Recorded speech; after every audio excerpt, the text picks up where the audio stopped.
Hey everyone, this is Dr. Aeronautics. This is going to be a little bit different video this time. Today I'm doing a review as a beta tester on a new version of the PRR V2 route that actually modernizes the track back to NEC times as well as cleans the track work and scenery. Before anybody asks, no, I can't distribute the route. I only have access to provide a beta review of the route's progress, and I have permission to upload this review as a video. The route is a work in progress. We will see gaps in scenery and terrain. I will be calling things out with more scrutiny than I would normally. Things that look wrong, obviously, but I will ignore things that are obviously missing, like scenery gaps. I'll be attempting to operate as Northeast Regional 194, but I will slow down and leave the schedule if I need to investigate something further on the routes. I'm going to be paying special attention to gameplay errors, bad track geometry, scenery in the wrong place, inaccurate trackside scenery, scenery glitches, track infrastructure errors, inaccurate catenary infrastructure, bad signaling, and I'll be assessing the speed limits against the NEC Class B speed limits. So let's go ahead and get started. You might be wondering right off, where the heck are we? This looks totally different. Well, this is what Washington Union Station actually looks like in real life, so we're already off to a great start. Now, out here, I'm going to be ignoring things like this, so this is obviously debug mapping that helps guide track work. Like, for example, over here, this is going to be the Washington Metro red line over here, so that just helps us track work. The other thing too that's been added over here are the Virginia Avenue tunnel tracks, which look great. Actually, First Street tunnel that leads to Virginia. So that all looks good. Obviously, missing the Station Academy, that kind of thing. But the track work looks a lot better here, and we also have some ladder tracks that we're going to negotiate as well, which is really nice. So taking a look at the back here, you can see we've got no wall, so that's to be expected while things are being worked on. So I think one thing that can be added later is there's kind of like a work area beyond track 8 that can certainly be expanded here. I believe we are on, let's see, 8, 9, 10, so we're pretty far to the west. Gate 8 will be just past track 12, I think, which is here. And then I'll have to check the tracks, but I believe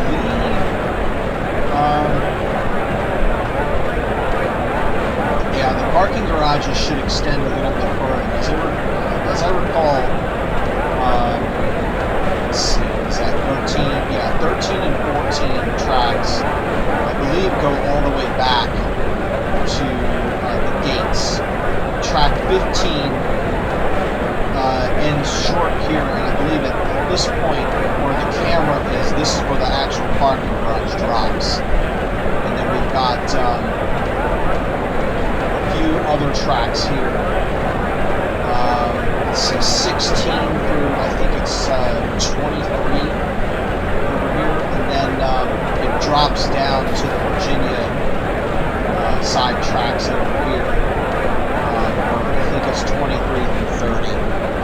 So that will need to be looked at. Now, one thing that I will say about the catenary up here is these PRR H-poles don't exist in the Union Station terminal trackage. Everything should be the shorter catenary poles, like this one right here, that are only half height. So basically they only have 12 kilovolts. They do not have the 138 kilovolt H-poles in this section. So everything should look like this is over here. Other improvements that can be made here, just some station canopy stretching out. Obviously, K Tower is missing. K Tower will be right about here.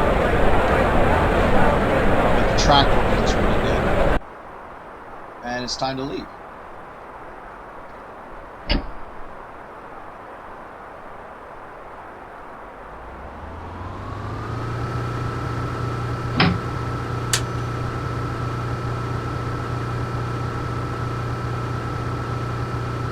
Let's bring up our route monitor here, because I need to assess things and make sure that they're correct. So milepost 136 is A interlocking, so that's pretty close. I have to see exactly where that is on the tracks, just to make sure, because it's kind of hard to tell from the route monitor.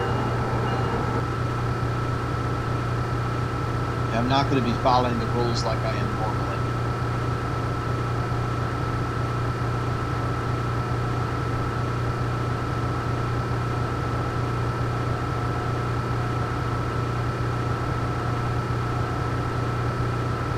So I think there's something wrong with the sound here. We should be hearing some traction motors.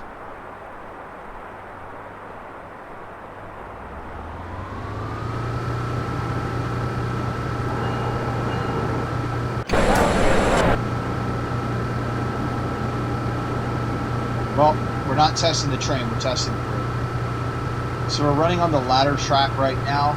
And you can see we've got a speed limit of 15 miles per hour. That's good.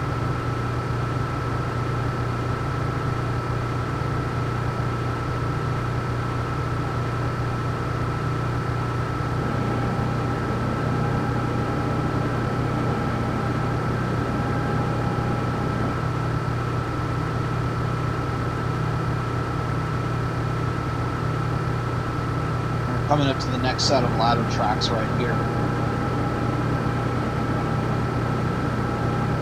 Those look pretty nice, although I did just see there's a break in the rails just there.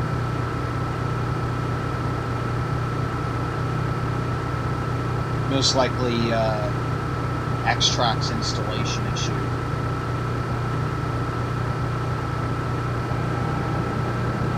Alright, now we're going past this REI building right here. So let's see, we passed under signal bridge H, that was the first one. This one we're about to pass under is J now. And when the back of the train hits J, then we're allowed 20 miles an hour. Actually, hang on a second. No, when the back of the train hits H, we're allowed 20. When the back of the train hits J, then we're allowed 45. However, the signal aspect will keep us down.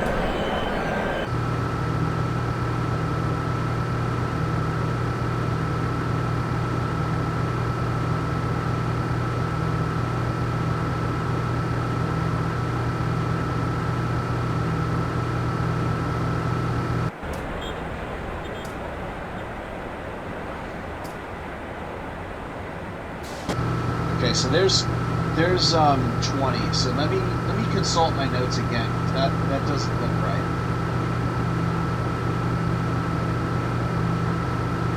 Actually, my notes just give mileposts. So I'm gonna have to check that. Bring up my other speed source. So if I'm understanding things, once we go under signal bridge, I believe it's L, we'll go to 45. Yeah, so this is a little bit delayed. We're still reading 20 miles an hour. Milepost 135 is in the proper location. And I see we don't even have C interlocking here yet. Let's see. It's page 10. Yes. Okay. Between H and the North Street portal, it's 15. So at the first signal bridge, we should have seen, after going under that, we should have seen 20. Between H and J, it's 20. And then after J, it's 45. So we should have been at 45 for some time now. Somewhere in here, in my notes, I have a track diagram of the K Tower area. Let's see if I can bring that up. I'm still not seeing 45. I'm a little bit concerned about that. We should have 45 at this point, regardless of what I find.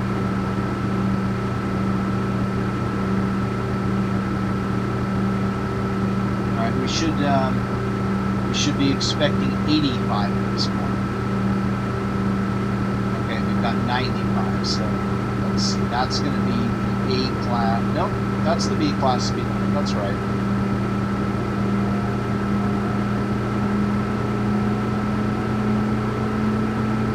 Let me see if I can find that K Tower area schematic. So make sure I'm using the right terminology.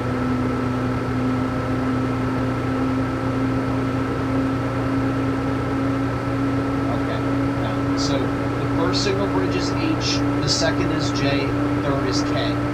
So at the first signal bridge, we should have seen 20. At the end of the second signal bridge, we should have seen 45. I didn't see either of those. All right, so something that's not right. This is the CSX Capital subdivision, and it should not have any catenary. The catenary on the NEC here looks good.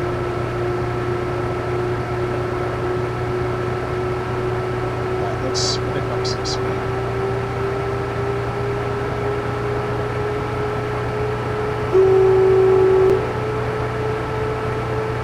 Well, I'm glad I'm hearing the traction motors now. Let's see, we got a missing track segment there. Again, there shouldn't be any catenary on the Capital subdivision.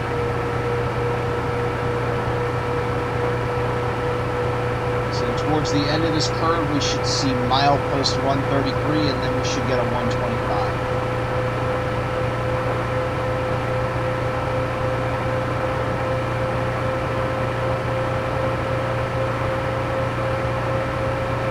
Okay, right about here would be milepost 133, and there's 125, so that's good.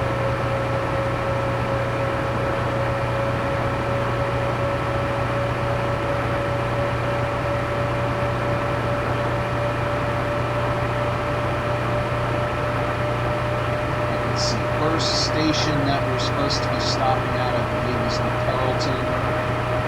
Yes, New Carrollton at 117. There's no way we're not going to be late at this point. That, like I said, that's intentional.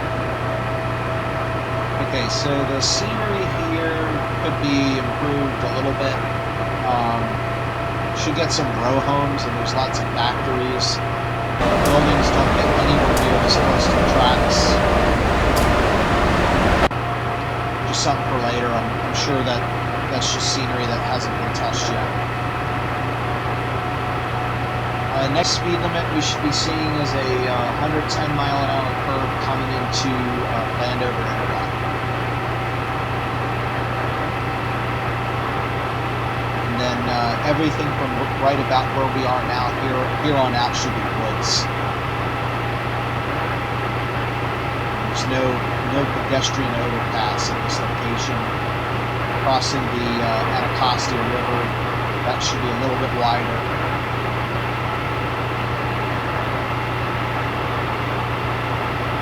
Another thing too, just signaling in general should be updated. We're still using the PRR yellow lamps, and everything in this area would be color position lights, green, yellow, or red.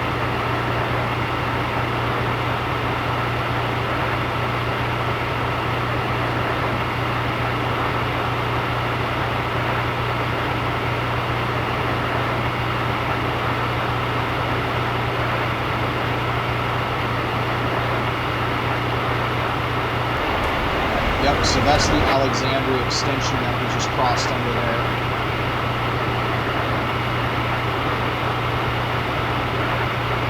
So at this point, we shouldn't be seeing the Washington Metro yard yet. It should be following the old PRR main line, which can now be seen coming into the city. Chevrolet Station would be about where we are now. And our speed limits are coming up soon.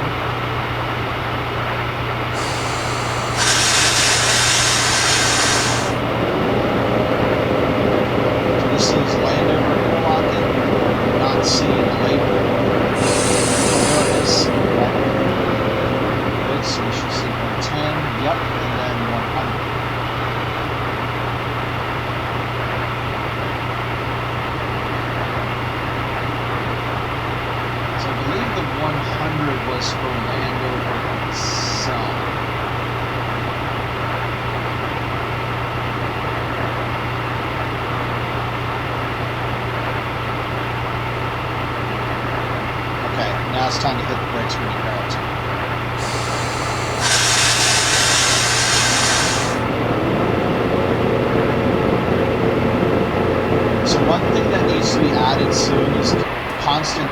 catenary, there should be some catenary tension hooks attached to this catenary structure, but it does look good. Another thing too is that this section of the NEC does have two levels of catenary. The one that's on the left should be a 2/3, and the one that's on the right should be a 2/2 for the 138 kilowatt towers. Alright, this is New Carrollton. That station is currently under construction and there should be a canopy overhead. That should be a lot higher than that. Also, it looks like this is a low-level platform. Yes. So, New Carrollton should be a high level. Alright, 13:17, so we're pretty much right on time. We'll just release the brakes and go.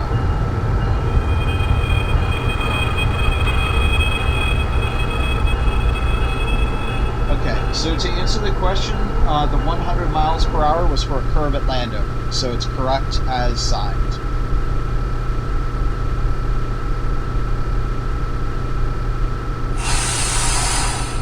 Alright, next speed limit change. Let's see, we are now at the 125, milepost 120.3, there's a 115, that's the curve just milepost wise before Bowie. Direction wise it'll be after. Let's see, that's the Washington Metro Rail over here. Looks reasonable. Obviously all the yard trackage needs to be added, as well as the station parking garage. And then there should be a really big parking lot here, as well as the add this one. It might not even be on satellite imagery. The Maryland Purple line of the Washington Metro, a light rail line. The station should be right here, and the trackage should be going out in the direction following this roadway here, which the name escapes me.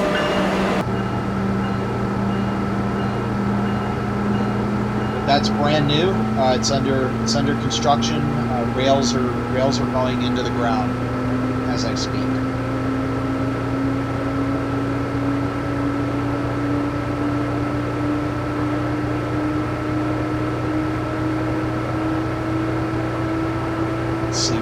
Passing under the Capitol Beltway right here.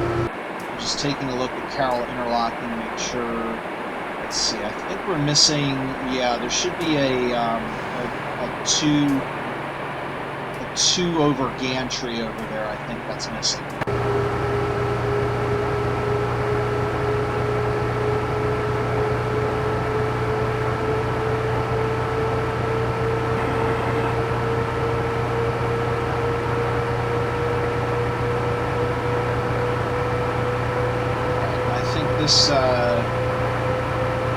This geometry here is different. I need to check if it's right.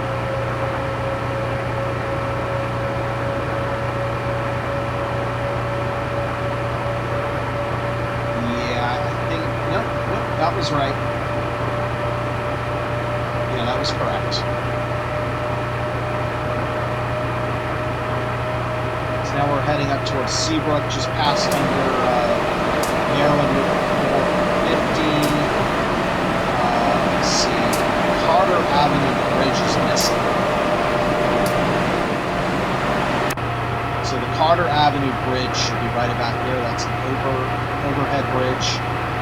And then let's see. There's no bridge here. This is incorrect. This road should terminate and not actually go through. That's Seabrook. That looks pretty good. The only thing that I will say is the station canopy. The blue should be darker, like this shed. It should be that shade of blue. Other than that, it's fine.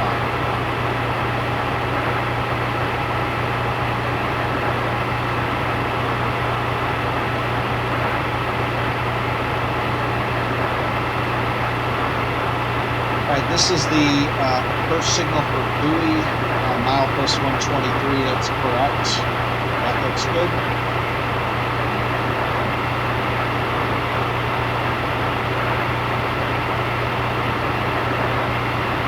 And this is Glendale. So this is reasonable scenery for what it looks like. Maybe just a little bit more brush.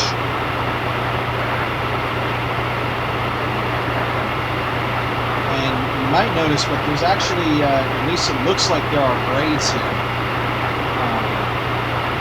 As you can kind of see, it's not 100% flat. There's a little bit of, at least it looks like it's a little bit downhill.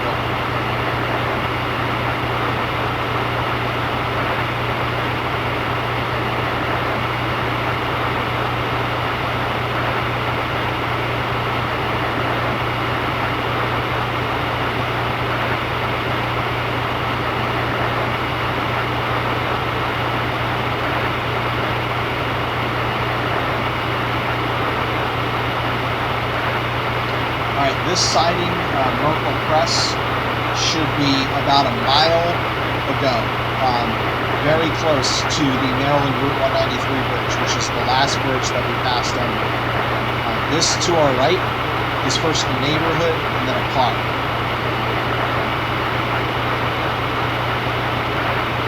There shouldn't be any buildings here. Not until right here. There should be buildings. That's the south leg of the Oats Creek Wyatt Bowie. The tower is now moved back. It should be right here, just under the bridge. That is the Bowie Railroad Museum. There should be a curve right here, and there isn't. This is a milepost 115, milepost 120.3, 115 miles per hour. Bowie State should be longer.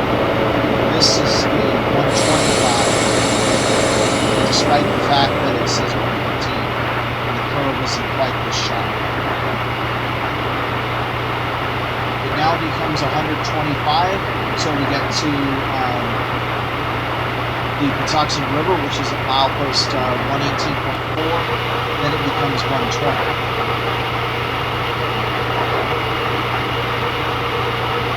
So at our current location, right here, the 120 speed limit should kick in. With Patuxent River should be just before that curve.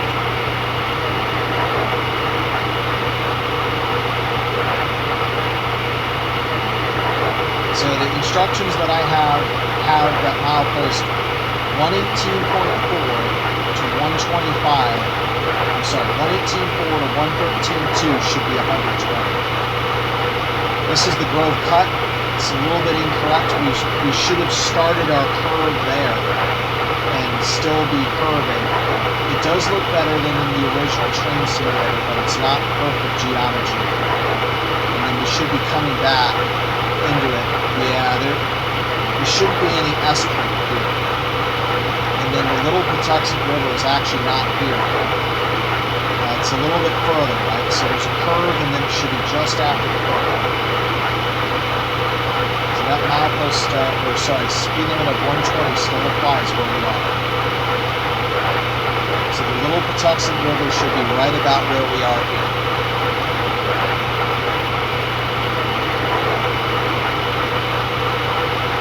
Yeah, I see that's in Stony Brook, so it's a little bit incorrect.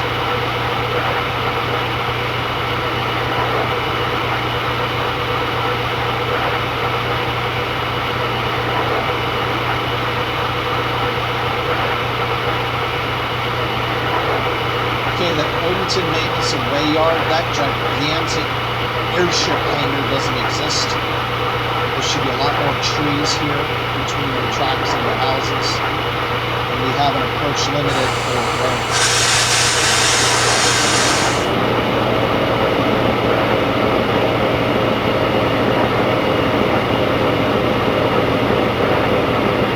So in real life, this should be a cab 80. That's one signaling difference that I noticed in real life. Yeah, the Odenton Station's fixed. There used to be a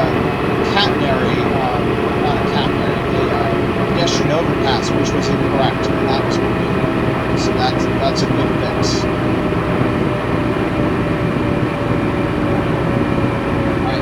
Let's see, 113.2. So this is where the speed limit of 125 kicks back in.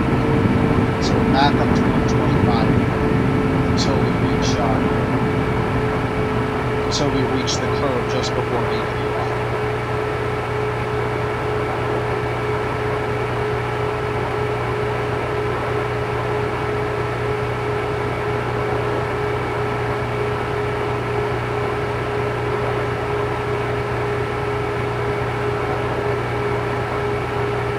Yeah, this is going to make me late at BWI for being a approach limited. So I'm not sure if cab signaling aspects are possible to display in the road. But yeah, this should be a cab 80, not a approach limited. And even if it were an approach limited, it'd be nice if it could assign a speed limit of 80 instead of 45. I know the PRR V2 did that further north at Grace Interlock. Yes, Logan Rock. Here the tower's gone. Alright, and we're moving out to the number 1 track, so now I'm going to go off of the number 1 speed limits. And so first off, this is 110. So it shouldn't be 125 or 120. This track should be 110.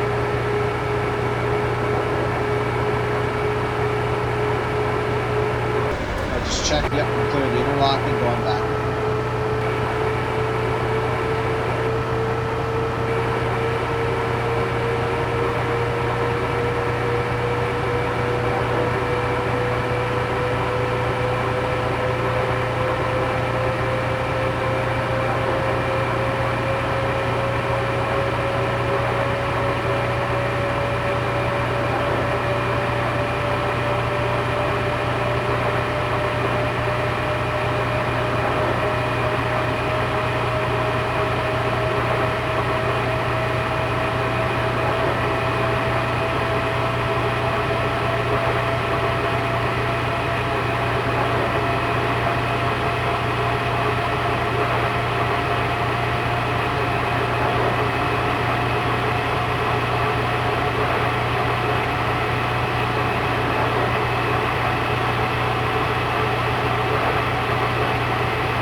Severn area, Maryland Route 174 is kind of up here.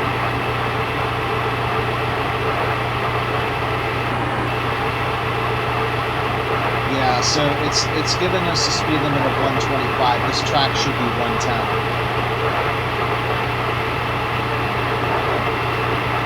And then after here we should see Maryland Route 100 bridge. That's a limited access divided highway, so I expect to see 2 sets of bridges.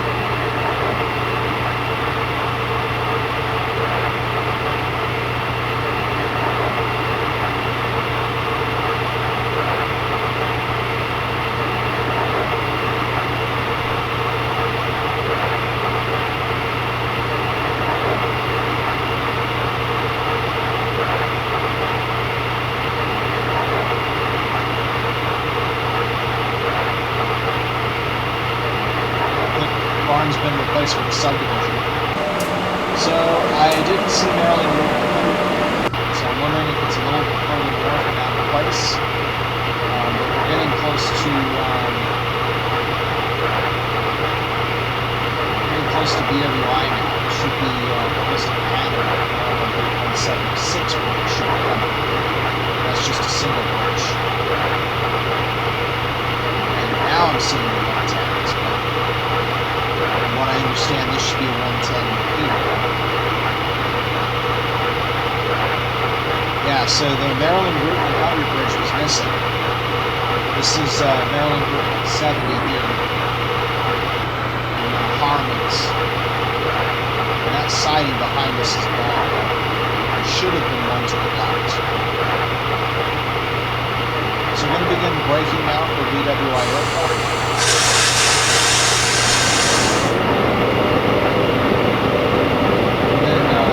Stony Run Road is coming out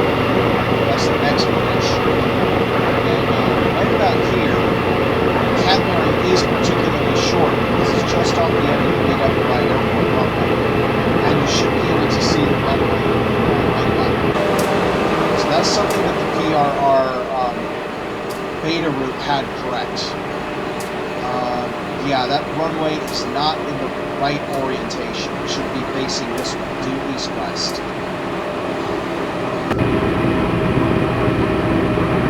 This curve is 90, but that speed limit is correct.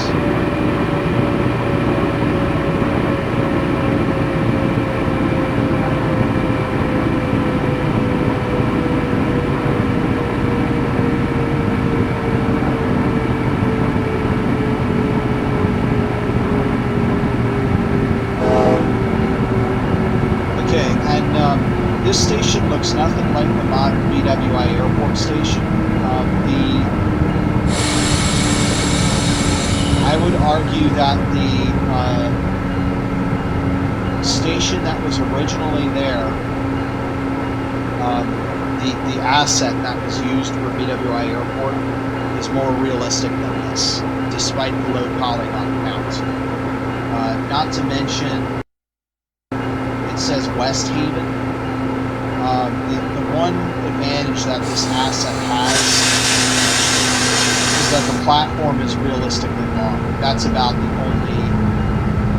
only advantage that this has over the region. So I don't consider that to be an improvement at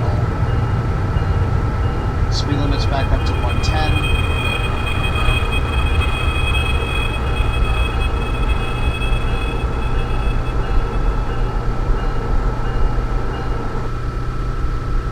Let's see, it is currently 1:33, and we were supposed to leave at 1:32.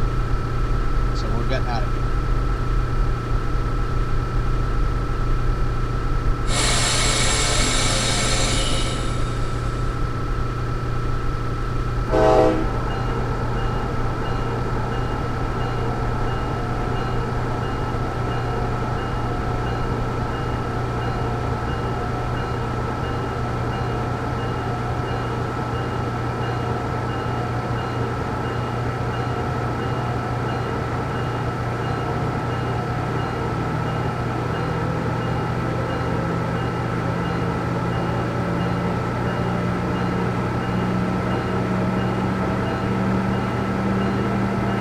So in this area, there should be a swamp, a lot like the Meadowlands of New Jersey, but a lot smaller. So add some reeds here, and there should be a little stone bridge here that carries Stony Run.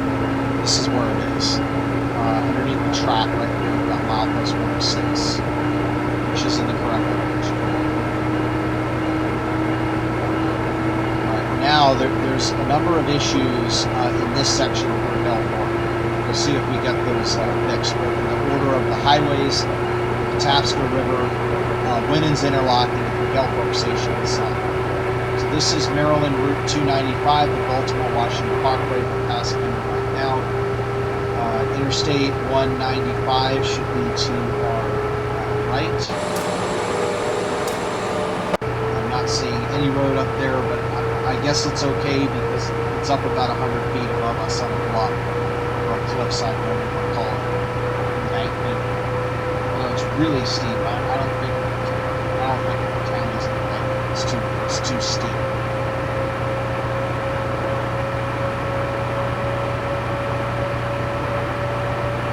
All right, next speed limit change is at milepost 103.7. That's the curve for Gwynns.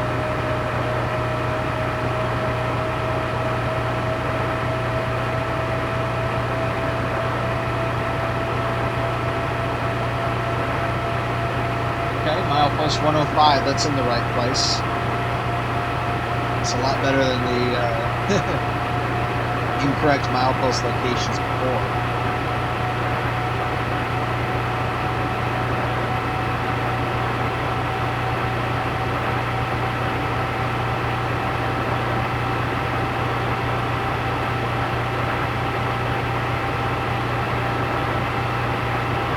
Alright, so the Interstate 195 bridge should be right about here.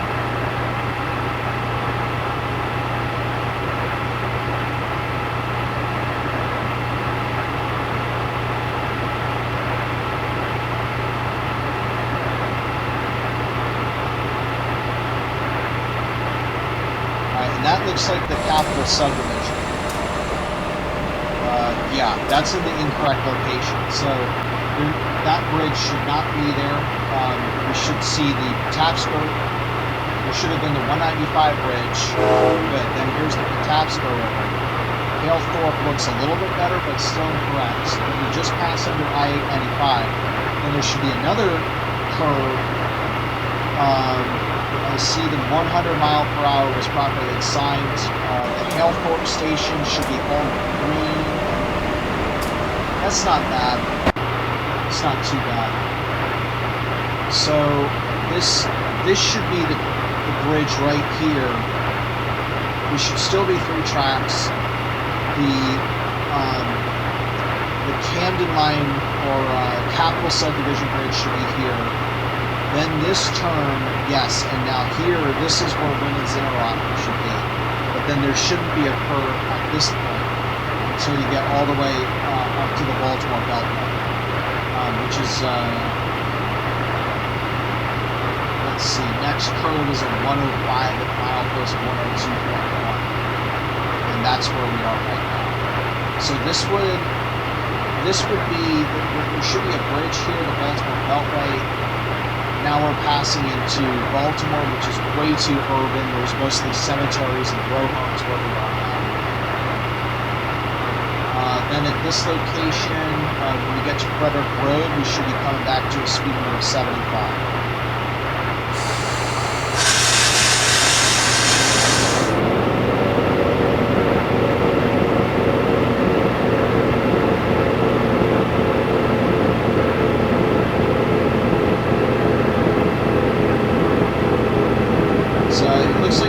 Assign a speed limit of 80, that looks incorrect. The speed limit should be...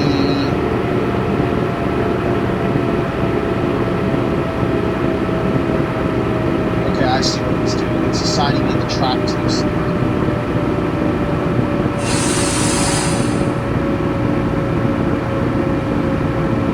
Yeah, so track 2 is going to be 80. We're on track 1. Track 1 is 75 and then a 70. So this is a 75, this is a 70. The next thing that we should be expecting to see is the Gwynns Falls. This is not Arbutus, this is Frederick Road. The Gwynns Falls Viaduct should be right about here. But yeah, that name needs to change. This is not Arbutus. We're within the Baltimore city limits. Arbutus is and we're actually starting to get into the urban part of the city of Baltimore. The town of Arbutus is a suburb that is along and even outside the Baltimore Beltway. So not only is it out of the city, but it's out of the Beltway. Okay, we went back up to 45 with a signal. So after the curve, it should go back up to 170, or not 175, jeez, 75. It looks like it stayed at 80, which is right. And then the curve at bridge is at 50.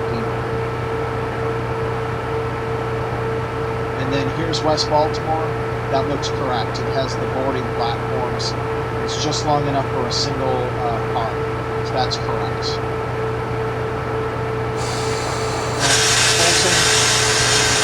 Should I put 40?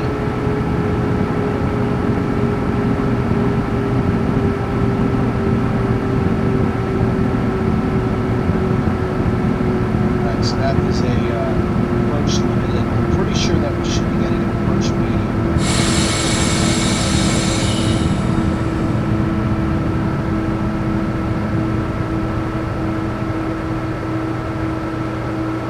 So this is a little bit more urban than it would normally be in this area. I think this used to be like an old rail yard of Y, so there shouldn't be quite as many buildings in this area. And I think, yeah, that building's clipping the siding there. That needs to get fixed.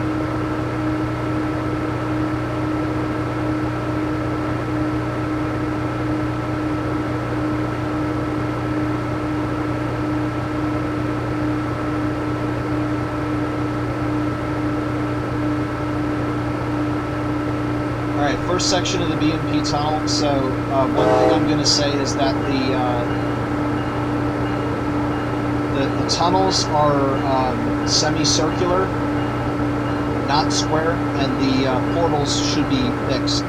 It should look like a brick culvert. So it's a circular brick portal with a semicircular tunnel, not a square tunnel like shown here. The other thing too is there's a substation right here. So these 238 kilovolt towers should not be there. It should just be the 12 kilovolt battery system.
Here's the first tunnel skylight. So there isn't tunnel ribbing over this section. This should be an open grass pit.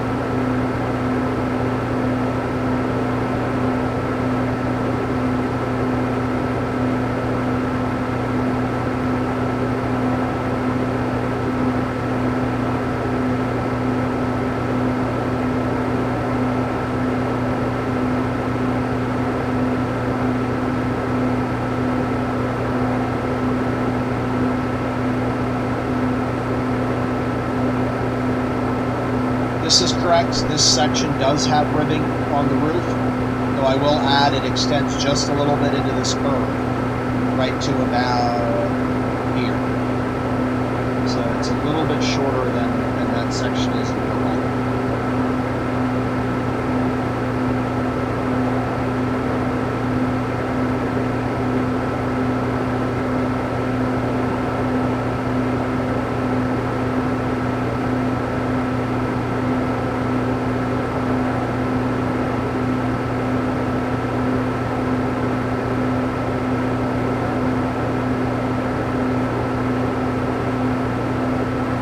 One thing I will say is don't try too hard to get this right, because they are building the Frederick Douglass Tunnel soon, and that's going to completely change all this stuff. Alright, let's see what Baltimore looks like.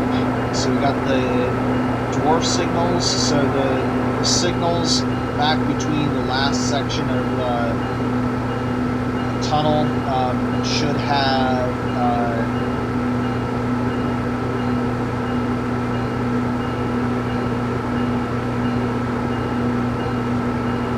those should have, there should be dwarf signals rather, mounted dwarf signals.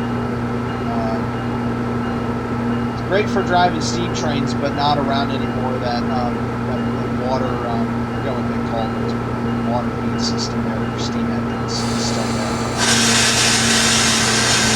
The trackage is cleaned up a little bit, but this is a little bit incorrect. We're coming in on track 3 and straight in. Really should bring you into track 6 over there. So I think if I could have my way, what I would do is I wouldn't be so quick to do the turn there. I would keep coming straight like this, and then make the turn right about where these cars are here, and then go where my camera is here into here. And then rather than having all these tracks branch off to the left, I would have them branch off to the right. That's if it's not possible to get the geometry of let's see, so 1:46 p.m. Schedule has us departing at 151. So, okay, we have a couple of minutes to talk about some scenery here. Let's see. So, over here we've got I-83. This is going to be the modern day. This Y, all this, well, most of this needs to be removed. This can be left as a stub. All that section needs to be removed. That's I-83.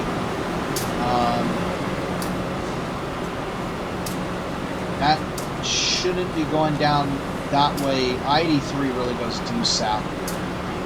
That's going to be, yeah, this direction. So this should be a valley through here. That's the ancient Jones Falls section. The conduit, which carries the river, actually runs underneath it here in a tunnel.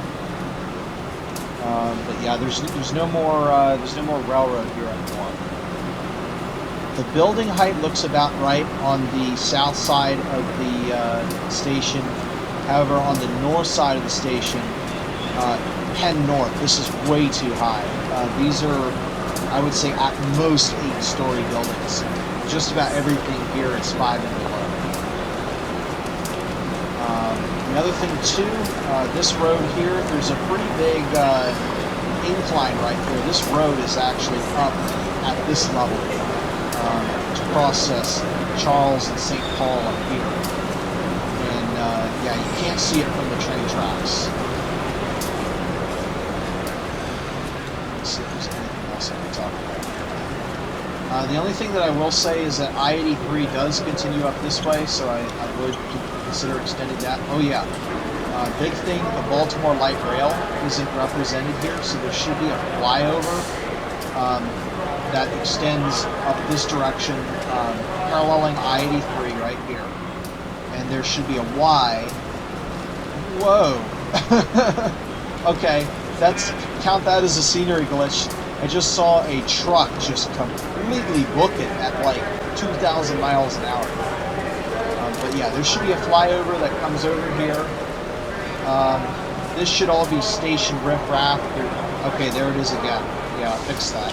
There should be a substation here, and then an incline. The light rail tracks come down over here to track 1, and I think there might be access to track 2, but I'm not 100% sure. And then yeah, track 1 ends in a buffer, but facing the other way. So track were the other way around, and the buffer right about here. Right. All right, we still got 2 minutes. Is there anything else that I can complain about? So see the pole interlocking, that's good. You got the milepost there. Let's see. Charles interlocking should be, yeah, that's not marked. So it would be good to mark this as Charles right here. Let's see, there shouldn't be a tunnel there. That's not oh man, what's it called? The Northern Central Railroad, that doesn't have a tunnel there. On the other hand, the Baltimore Light Rail does have a tunnel underneath I-83. So it parallels I-83 for some time, then ducks under that. They call that Rebel Yell because the trains squeak like crazy as they go through there. Then it comes back up over the tunnel, and then the light rail has North Avenue Station right here, and then this is all a valley. The Northern Central gradually grades up here, joins the light rail, and we should actually have the Jones Falls conduit portal is right about here. We should be able to see the conduit itself as a small river going underneath right here, underneath here, and then continuing along through this valley. Okay, now it's time.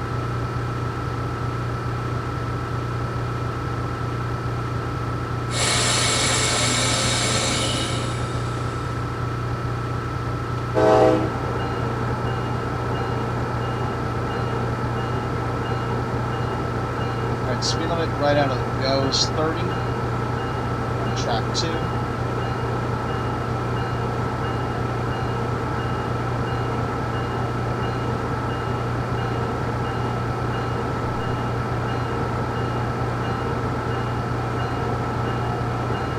Yeah, I'm not sure exactly what's going on over here to the right, but this is all jacked up and needs to be fixed.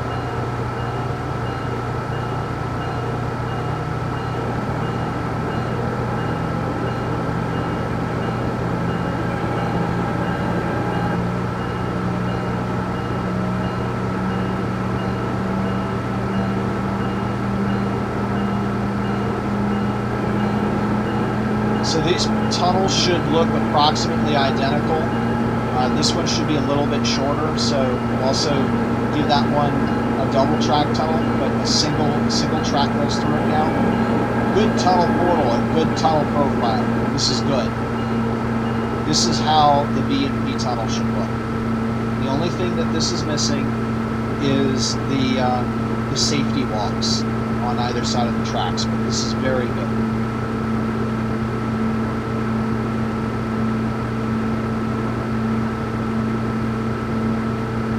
But yeah, both tunnels should look just like this. The only difference is the western, or I guess it's northern, the tunnel on the northern Union Tunnel should have a single track in the middle rather than two on either sides. And great job getting the tunnel straight.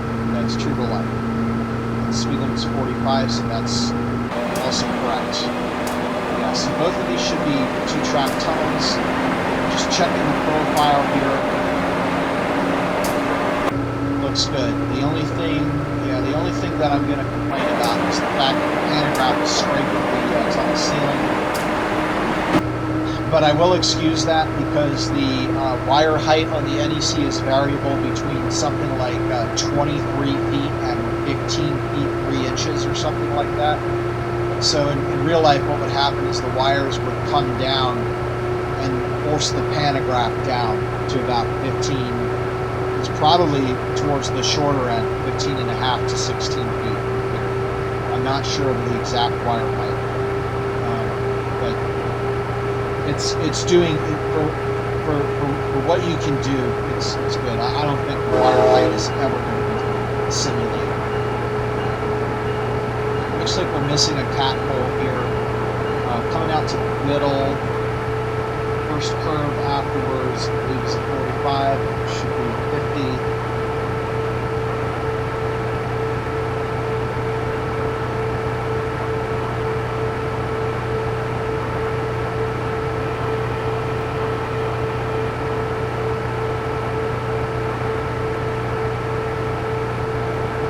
Yeah, so this curve here should be a 50.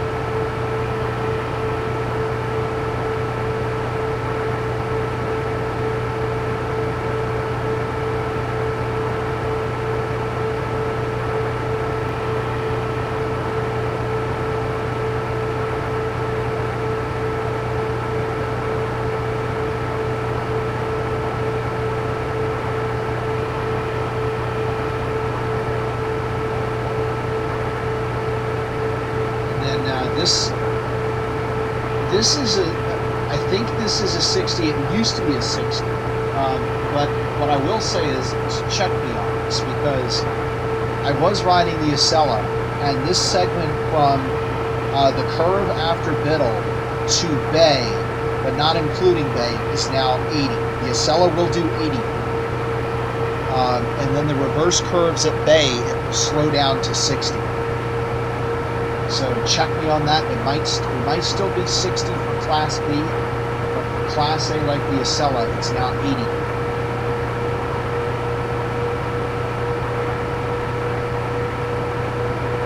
Let's see, checking, yes, the curve. First curve north of the Union Tunnels is 45. The curve at milepost 94 was 50. Looks like we didn't get that. We do have the 60. Heading towards Bay. Check my timetable so I don't get the schedule here. The next stop is Wilmington, Delaware.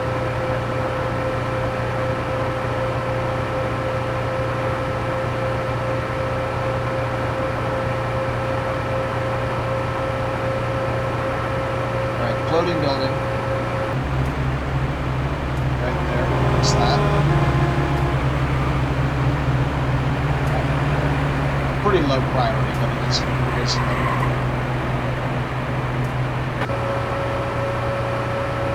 Alright, coming up to Bay Interlocking right now.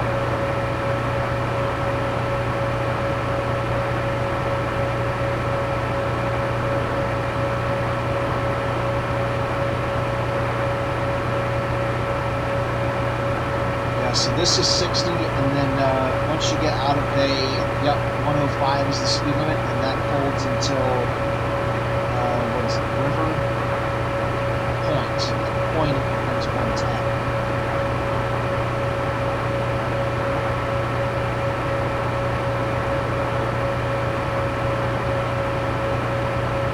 So this is North Point Yard 0. From my understanding, this is considered Bayview Yard where we are now. Alright, the green flag is out. There we go. Yeah, so there's Bayview. That's a big Norfolk Southern road.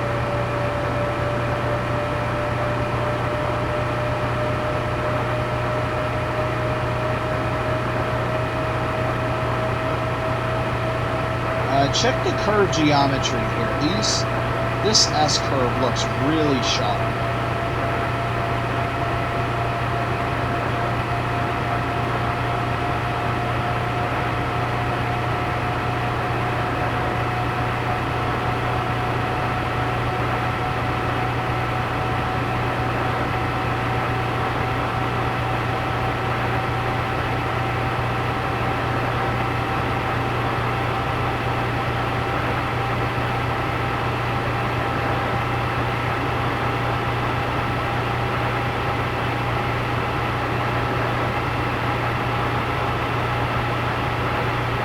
So coming into Point now, so after this you should be 110.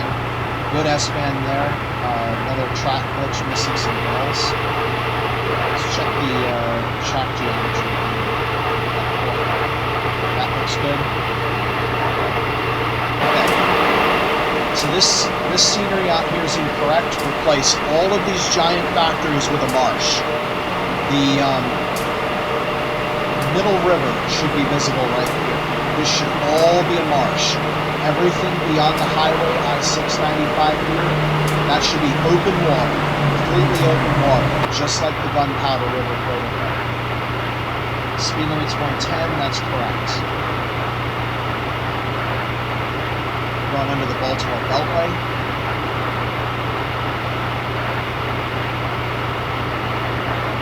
Going under the Baltimore Beltway.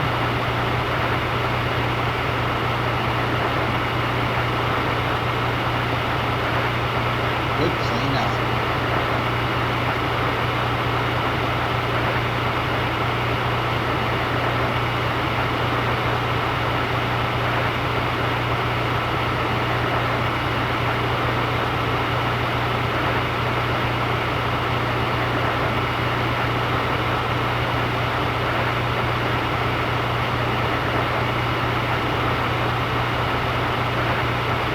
Going under the Baltimore Beltway.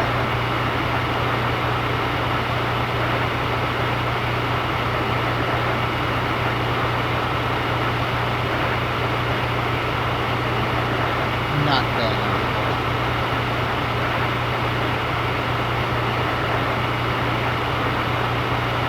As a matter of fact, I'm not exactly sure what bridge that was intended to be. There should be 4 bridges for Maryland Route 702. There's 2 for that, and then 2 for I-695. And then at this right here, we should be 125. That looks a little bit early.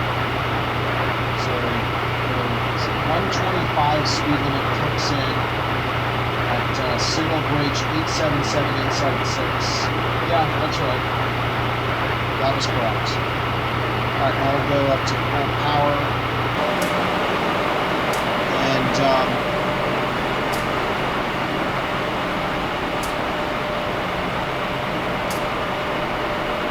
so we should, all this empty area should be visible. This is the Martin State Airport.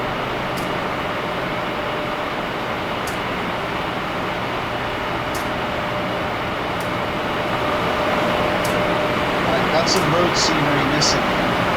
Not sure if it's an installation problem or what. Is that just a loose on the roof?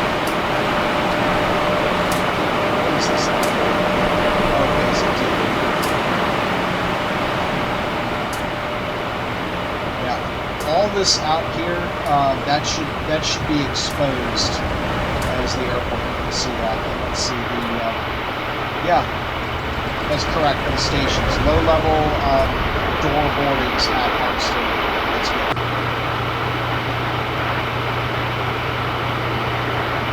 So I think the biggest problem with the MARC stations, honestly, has been New Carrollton just being a low-level platform. New Carrollton were a high-level platform that would fix just about all the beefs that I've had with it. Oh yeah, and BWI Airport. I think that those are the two main beefs that I've had with the MARC stations. Alright, so the next speed limit change isn't for a while. It's up at Gunpowder. The curve right after Gunpowder.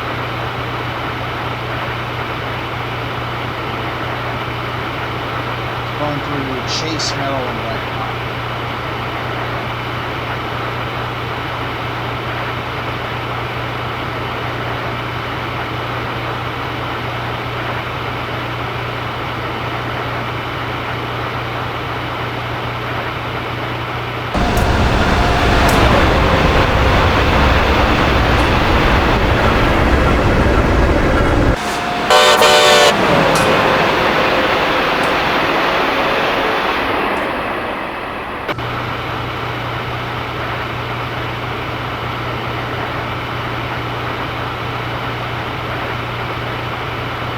Okay, I see that 110 coming onto the route monitor, as expected.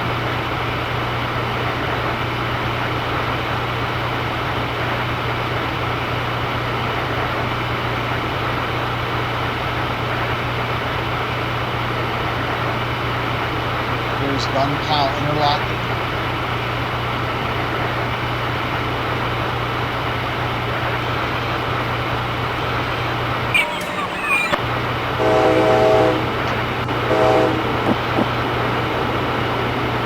It's good.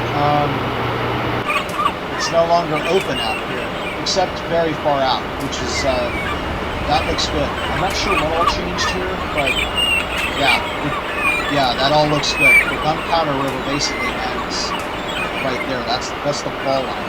And then this is the 110. Good.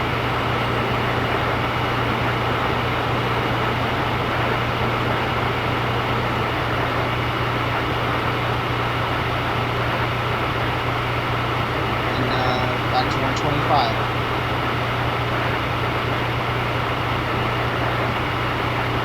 Good, so that looks great.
That was correct. And the camera wasn't covered by that, whoever that was.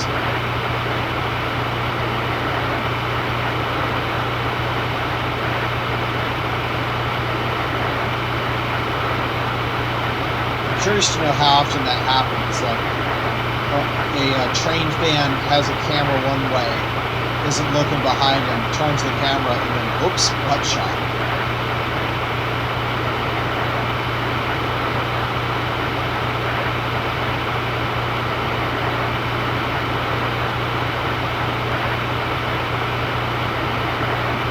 Alright, so let's talk about what I should expect to see on the Bush River. So on the left side, there should be kind of like a divide, like a Y shape. Some of the river goes left, some of it goes right. On the right, there should be a river, and then eventually you should see it empty out to the right.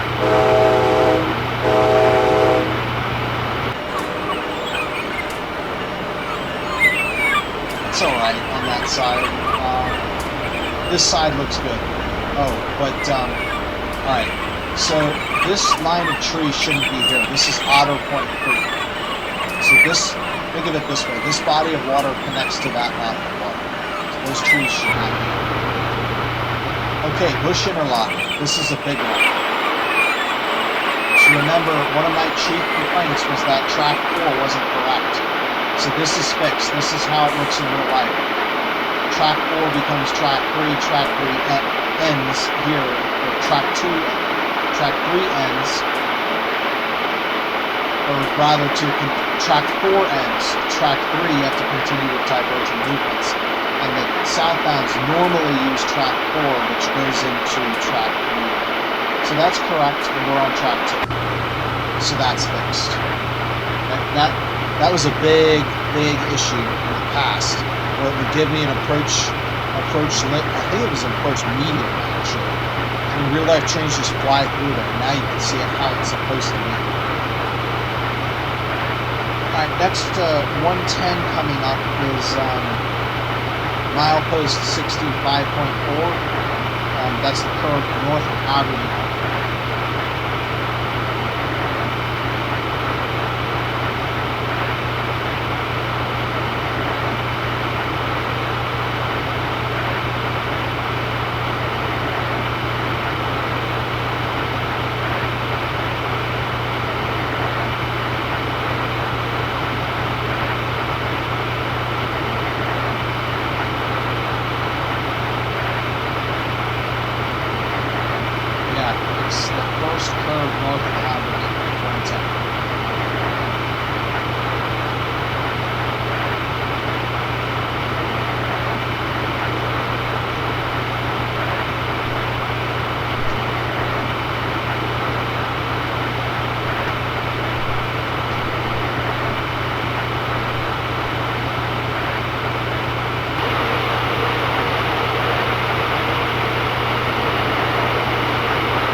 Next is the first curve north of Grace Interlock, and we have some milepost issues here. So we have 64, and then there's just an absence where there's no mileposts. So there's an issue with 66 and 64, which means 65 is skipped. 65 should be where 64 is. And then there's just a gap.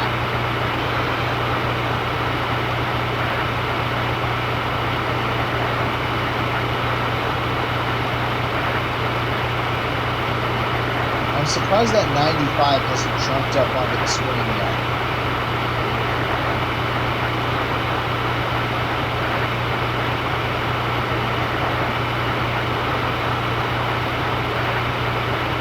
So that 95 applies to Class B speed limits. There is no 95 for Class A trains. But unless it's gone now.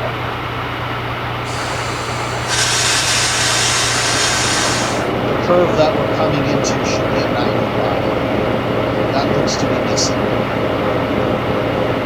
Unless that's an update, but it's kind of hard to increase a curve speed limit without changing the track, the geometry, which I know they haven't done.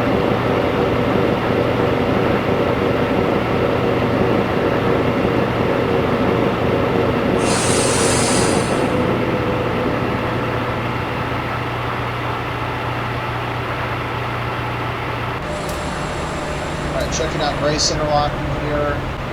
So this is where track 3, you have to diverge. You don't diverge, it becomes track 4, but everybody just uses track 4. And then the Susquehanna River Bridge, 90.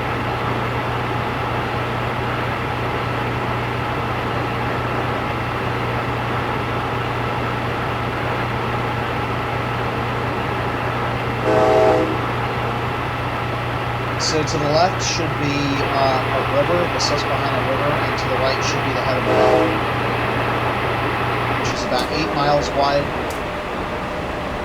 Yep, looks good. Got the Hayden Bridge, got the CSX Bridge. Can't see the I-95 bridge. Okay, this needs to be opened up. So as soon as the river crosses the old Route 7 bridge here, the head of the Chesapeake Bay opens up. You should see water all up in this area. You should see water all down in that area. And the trees should be 8 miles out that way. So you should only see a landfill, no trees. Here's the Perryville Station. So the station at Perryville is only on the west side of the tracks. It's not on the east side. And the speed limit went up to 110, which is correct. The next speed limit decrease is a 95 at milepost 57.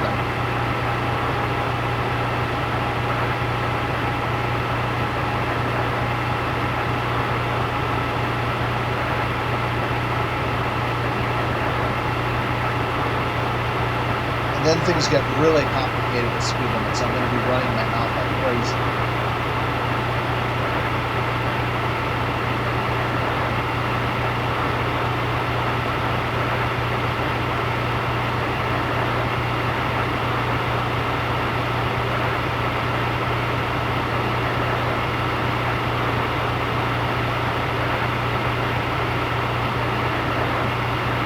So I also see a 90 coming off. This should be a 95, not a 90.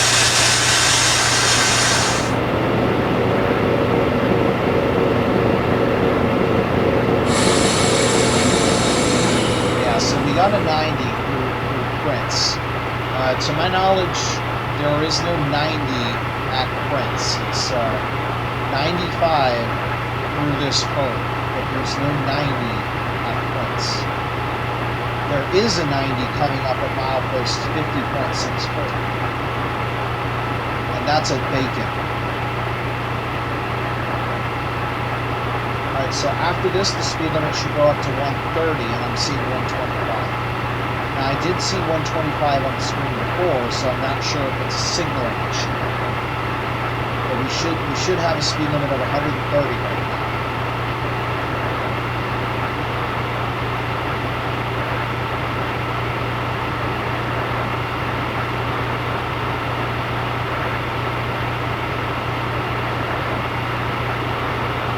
Actually, you know what it might be?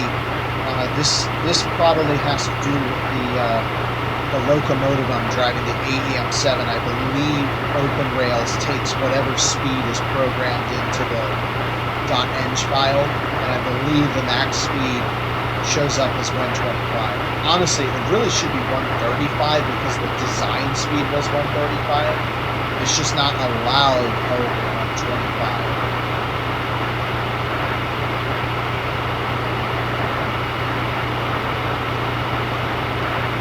Okay, this curve coming up is a 110, that's correct.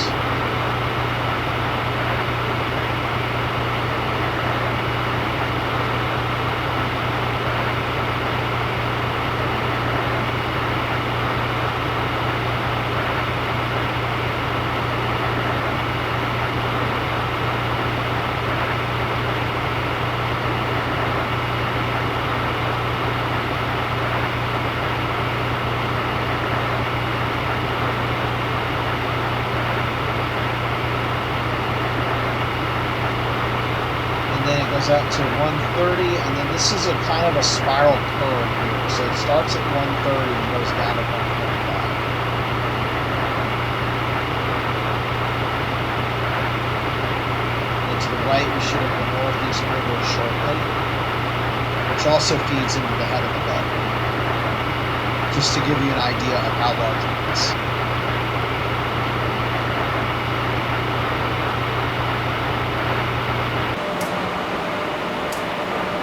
So yeah, that looks good in terms of size. Let's see. There's no Broad Creek here. This should be the middle northeast river. And then we're coming into Bacon now, and then our 90s coming.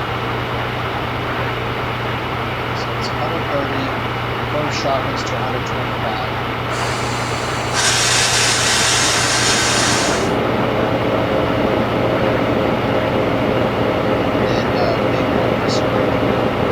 Another thing that I think is missing is Burns Ranch. That is a fairly substantially sized that should probably have.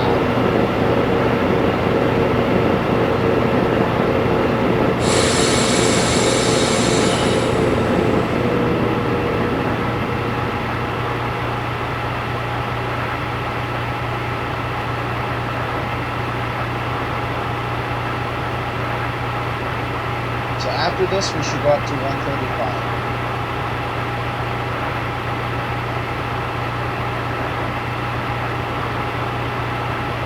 Yeah, so the train is going to keep assigning 125 max speed, so I'm just going to have to take a look at that. So before it goes under the train, so that was correct.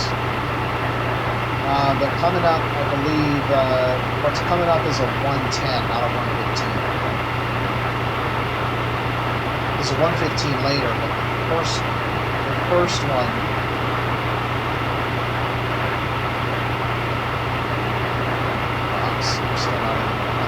This first one is at 110.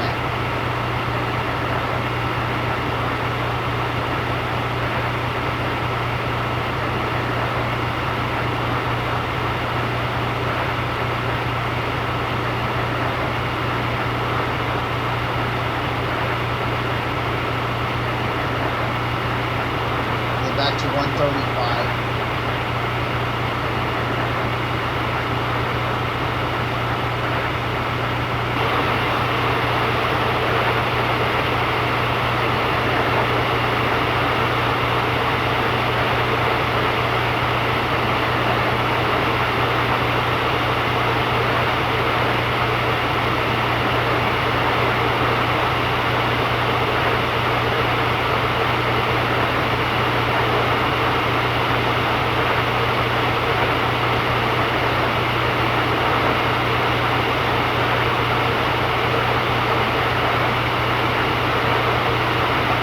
This one's the 115.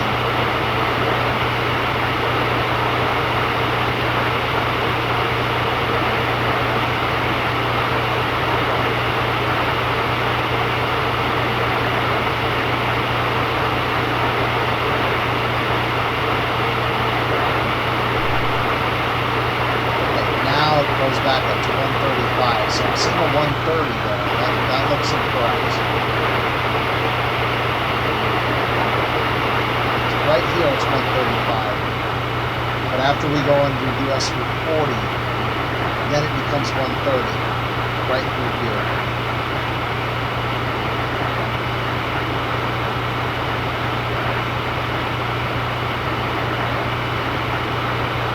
And then when it straightens out, 135. So that should be Maryland Route 213.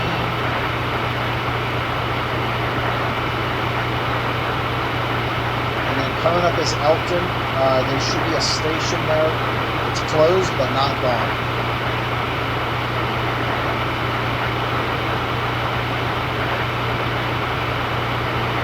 Good. That's here, and so is the shelter on the other side. So that's still there. Town of Elkton looks pretty good. And there's a 130 for this curve here, followed by a 135.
Newark, Delaware.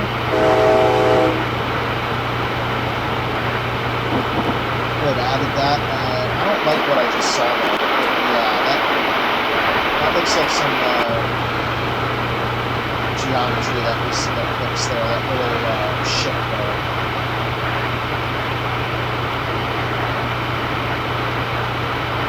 Alright, so now we're going to ride the next 4.5 miles at 135.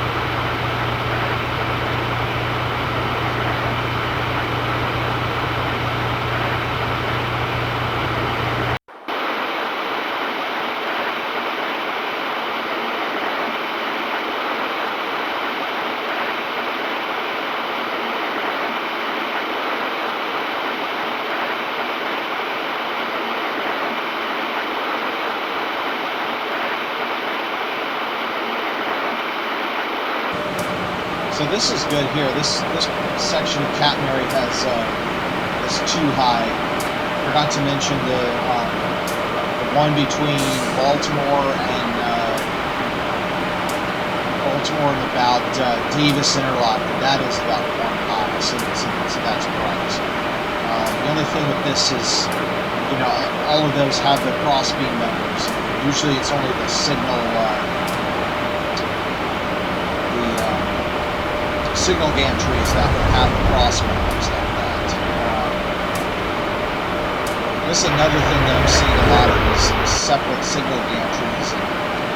The PRR would almost always make signal gantries integrated into the H-bolts. And then when not, it should look like, you know, strung wire, a lot like what we saw back in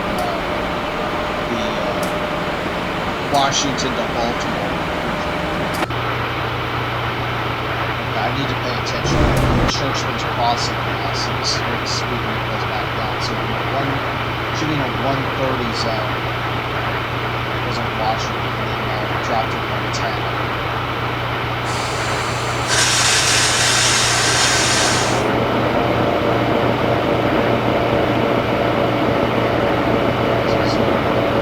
So yeah, there should be a 130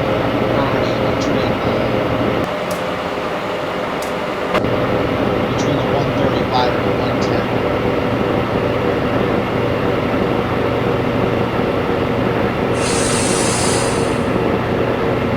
Now we're back at 135 for a mile and a half, and we can drop back to 110.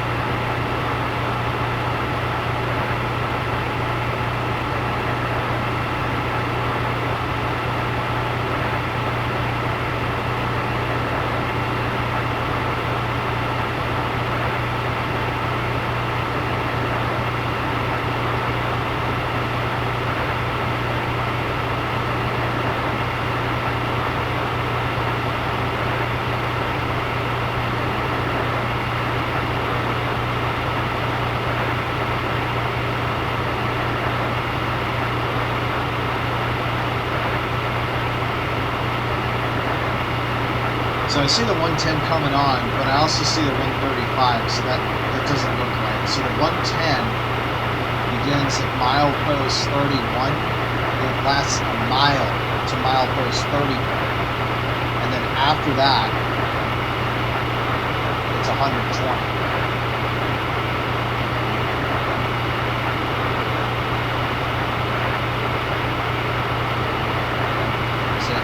It looks like what I'm seeing is instead of it being a mile long 110, it's split up into 110 to 135, 110 to 135 again, and then 120. Alright, so here's one of the many scenery gaps that I was mentioning earlier. So there's some track being redone in this area. I'm not going to really talk about behind the scenes.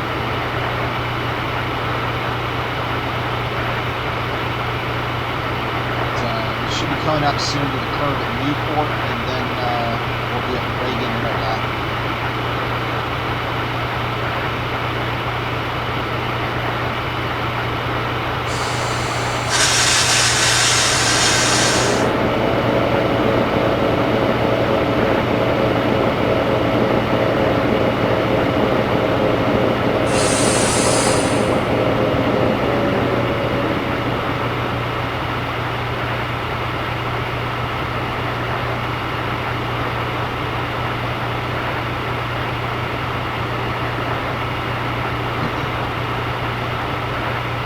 I see the speed limits for Wilmington coming back on. So this is Reagan.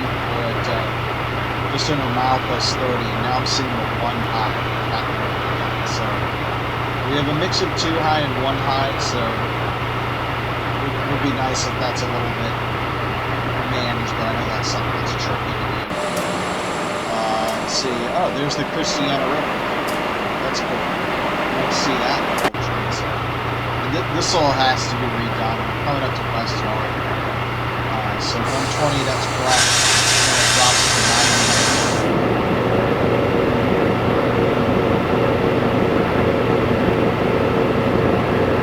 Good. And then the highway to the right is I-95. That's good. That is the Amtrak training yard. Trains. And the speed limit is around 40. That looks like it's going to be correct.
Might have those mixed up. It's brandy first and then wine. The really cool thing about it is it's actually for the Brandywine River, so you just divide it and call one brandy, the other half wine. Those towers don't look correct. Let me check that. We'll check that once we get stopped. We're about 5 minutes early, so we have a little bit of time to check everything. So here's the updated station. So it should be an apron before and then after the station.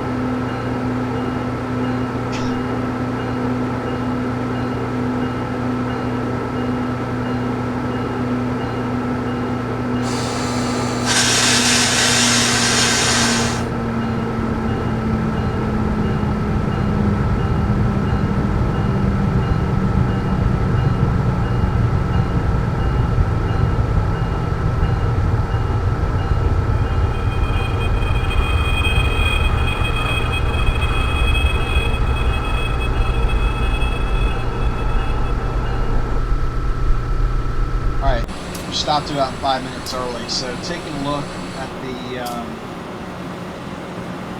stuff there. So Christiana River is exactly where it should be, so that's great. Interesting, the map here has it listed as the Christina River, which is not correct. It's Christiana. So let's see.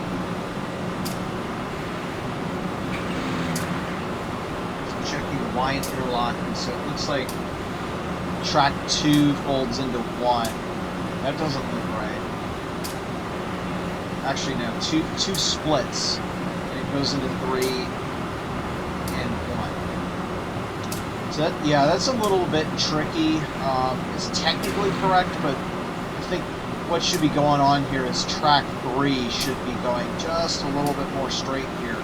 So track 2, when it ends, goes both to the right and to the left, but that's relatively minor, so that's not as big of a deal. Turning around, taking a look.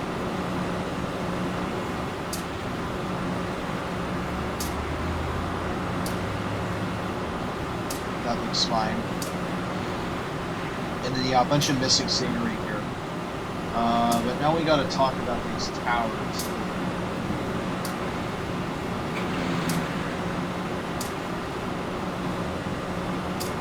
this, I'm actually going to need to go in the street.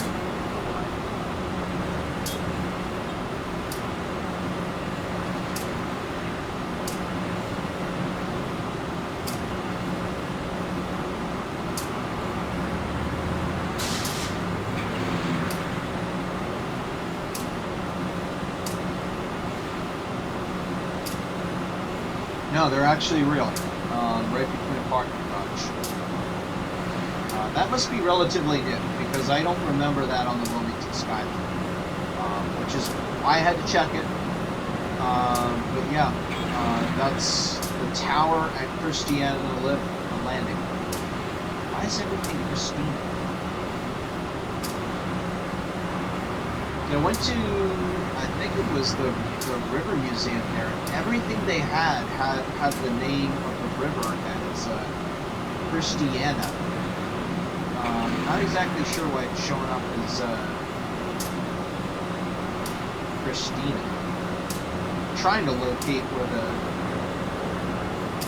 that location was that I was going to. I had all these locations to see what they have to say.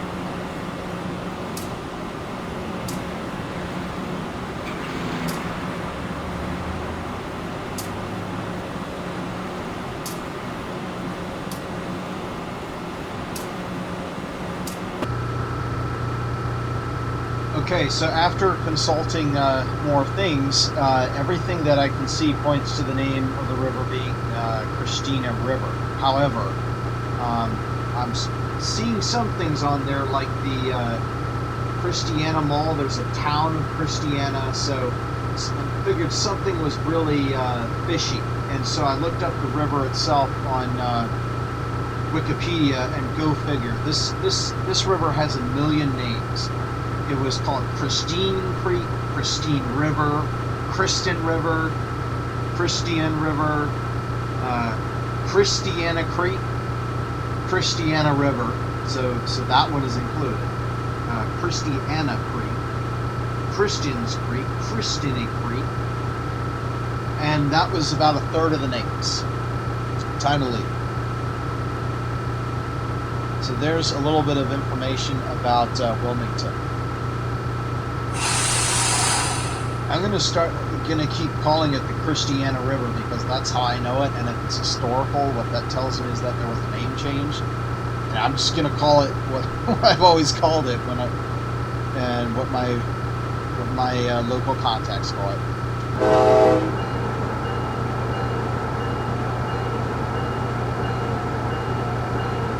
All right, heading out to Wine. So we'll start off at 30, and then we should go up to 40.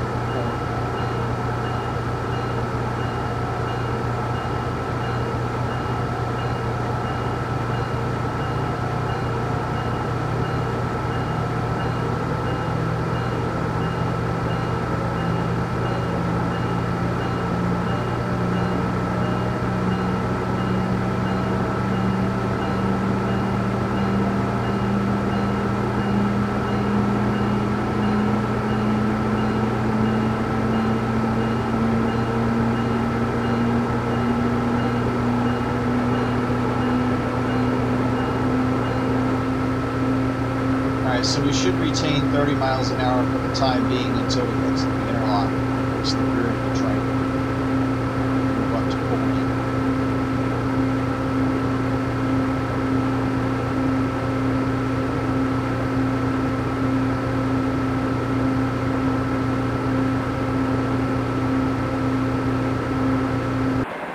Alright, that's good. Going to 40. So, track number 4 here over on the right side. So that seems complete. That should be a siding that continues well into the curve. Most likely not forgotten, just not happening right now. Because there also should be East Wilmington Yard over here on the east side of Land with Interlock. 80, just verifying, yes, that's correct.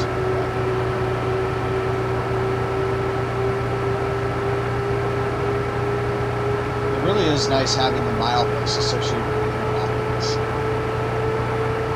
massive on all the interlocks. That would be a hefty overtake. Okay, so at this point I have the Class B speed limits going to 110. The route has it going to 125. So for the Class A speed limits, those go to 125. I have the Class B's at 110.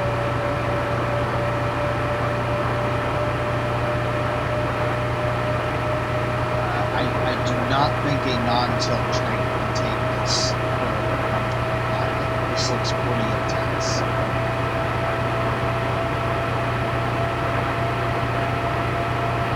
And then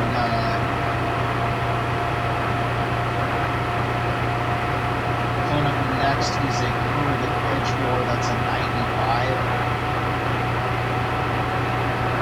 That is good. Proper Class B's. And this is the Delaware River to the right.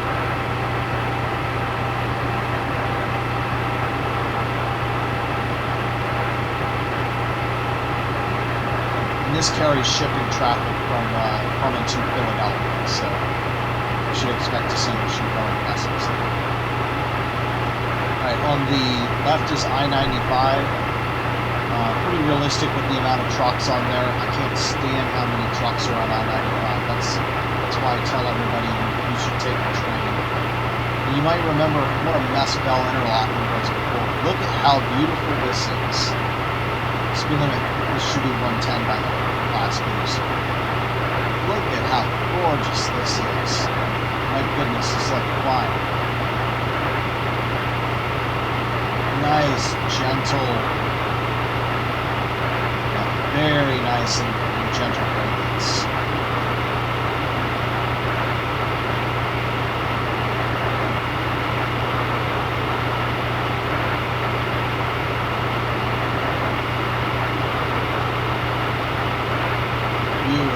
Very nicely done. Okay, next is Cook, which is a 100.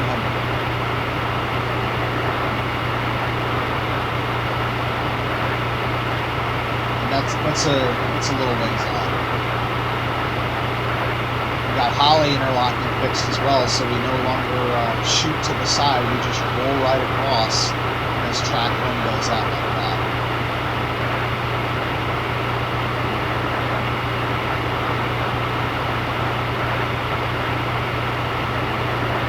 Coming up to where Claymont used to be.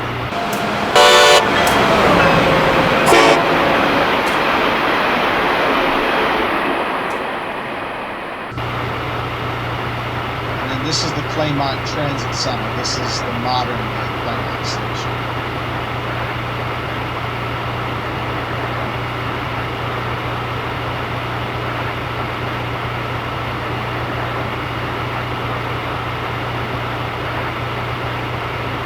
The 100 is just for hook interlocking itself, and I can see that coming onto the screen now, so that looks good. And right now we're entering Pennsylvania.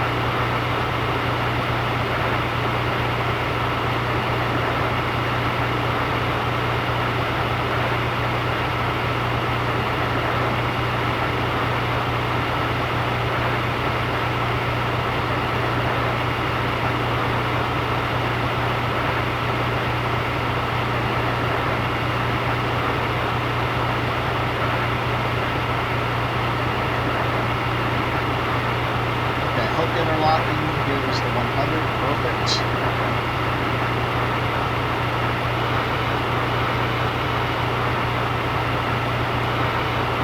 So that's 16.9 to 16.6. And then we go back up to 110.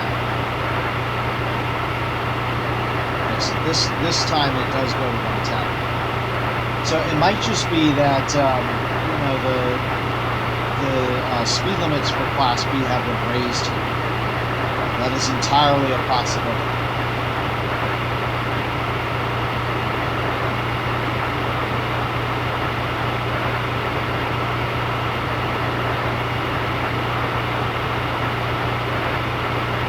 next speed limit change will be at Sharon Hill for a set of reverse curves between there and milepost 9.4. That's a 90.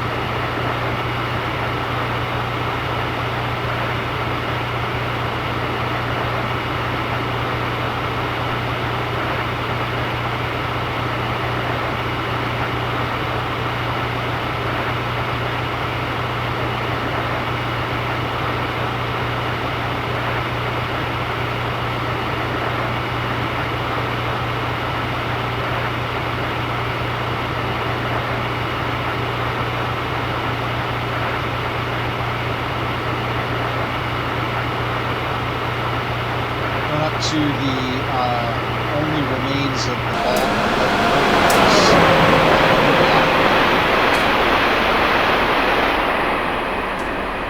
and here's Chester.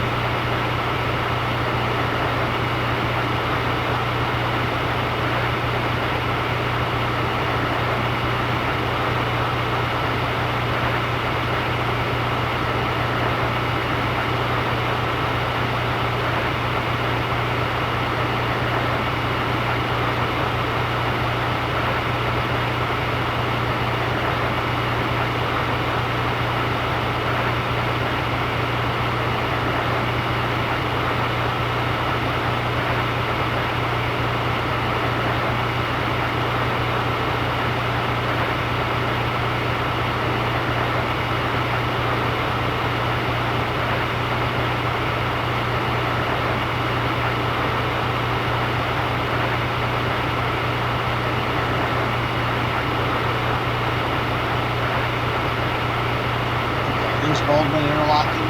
See that tower's all boarded up. Should be.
That is 110. That's good.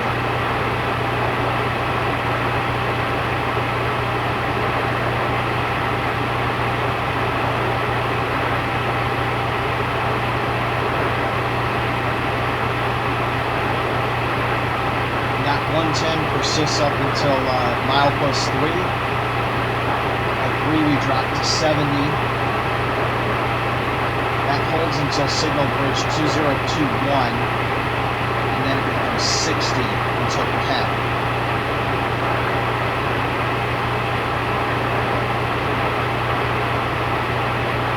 But it appears that we're going to get a reduced aspect signal for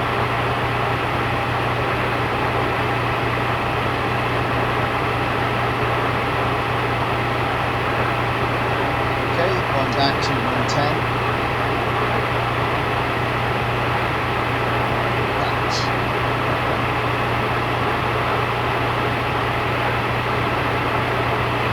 Okay, we're getting an approach medium for Bill.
There should be some signals on that signal bridge there for the absolute bill. So normally, this is where we would be receiving the approach medium, but there's no signal between here and the track that we're actually switching on. So yeah, that doesn't make any sense. That's to say that if you're going to switch tracks at Penn interlocking, then you have to slow to 30 miles an hour immediately for the approach signal to fill, which is a little ridiculous. I think right about here is normally where you get the reduced aspect for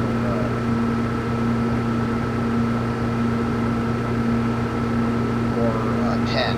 So at this point we should be at milepost 3, so here comes our 70.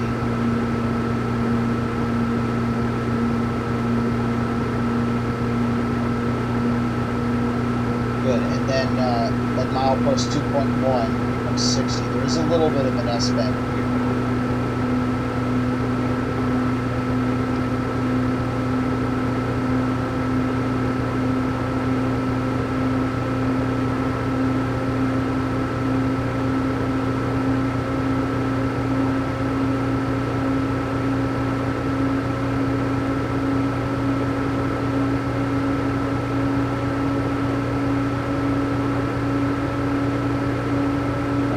Up at Arsenal, would be nice to have a marker here, even if Arsenal isn't really, that much of a marker anymore on the main line. We should also have a bridge here for South University Avenue. That's an underpass underneath of us. So yeah, we'll be at Arsenal right about now. Speed back up.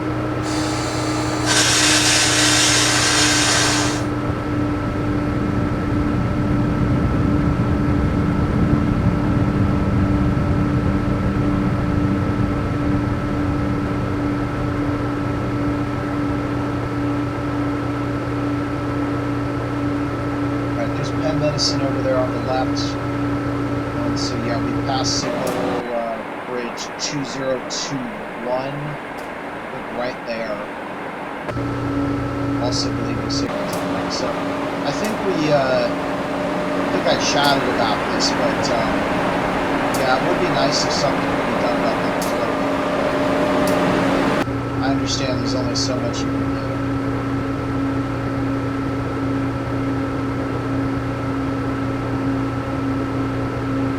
So let's see, coming into Penn right here. So this is the first trackage of Penn Interlocking. So this is where the speed limit actually becomes 30. This is kind of all slowly spread out. It's kind of hard to do it in Train Simulator the way the switches work, but this isn't bad. And of course, we should have a really tall wall to the right here. So I also think that Penn Station was moved over there where you see the wall. I think that's where it used to be. So it's in a slightly different position.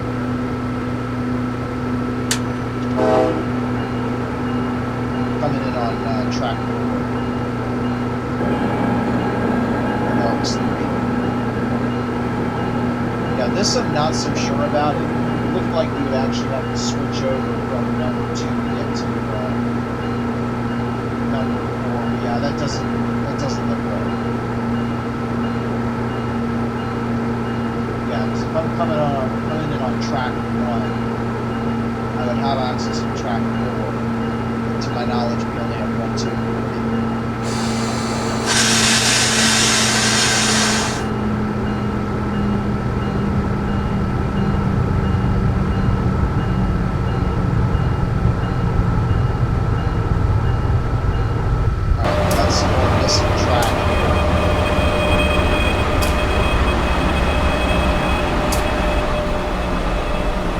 This is track 4. I don't know what I was thinking.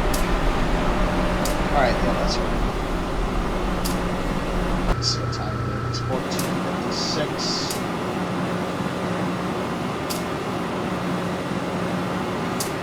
Oh wow, we got like 10 minutes. Yeah, I think something's probably wrong with my X-Tracks here. These two tracks are kind of vanished. Now, just looking at the geometry, that looks right. This first track over here curves into the ladder, and then continues over there. And then we've got the coach yards over here. I'm assuming that's a diesel fueling point over there. It'd be nice if it were, because some of us, including myself, still drive diesel trains on this route. I assume that's what that is. Let's see if we got a Oscar. I love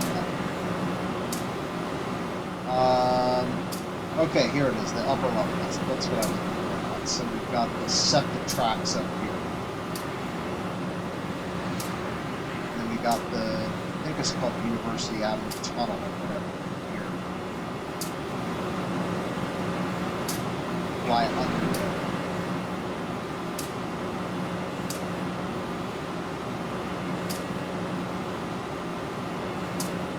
That's all good, and then I know I've seen over on this side that goes over and down into Seabrook Station, which doesn't have them. That's not covered right now. It's fine. So this is Schuylkill River Bridge, and then it goes right into the tunnel and spreads out into Seabrook Station. There is a couple tracks that continue on underneath there. Is it Acton line? No, it goes up to North Philadelphia. That's the second line. Yeah, it's kind of hard to tell from this vantage point whether or not the tracks continue under the city. It looks like they do not. Some numbers, but that's pretty minor. That's I would consider that off scope what this route is, which is the NBC. So yeah, Philadelphia looks a lot better. Obviously missing some cat poles to keep the wires up, but other than that, not bad at all. So we got 5 more minutes. We'll go ahead and skip ahead here. I'm pretty satisfied with Philadelphia.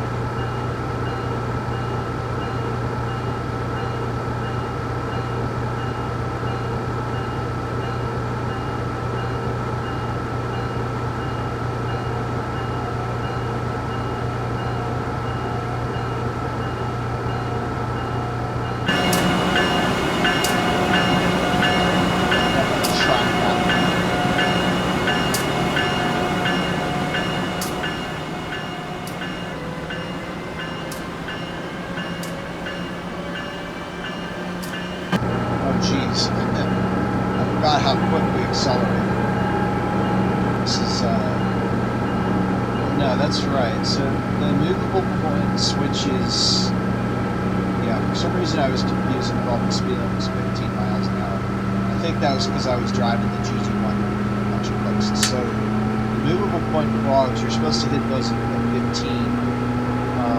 I think there's also a dwarf signal that you get for slow clear, which is what tells you to do 20. So yeah, so this is initially 30, and then at mile plus 1.1, which is about where we are, it jumps up to 40, and then basically the Spring Garden overhead bridge, which is missing. I kind of need that, so I have to figure out where I am. Anyway, so that goes up a little bit until you get to Zoo, and then it goes back down to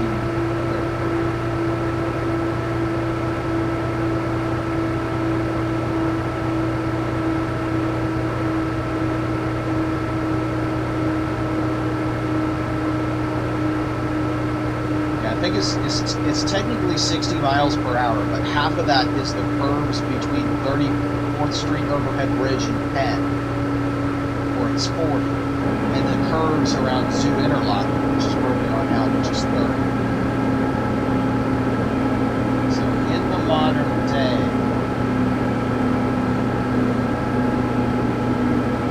yep, it's just this number one.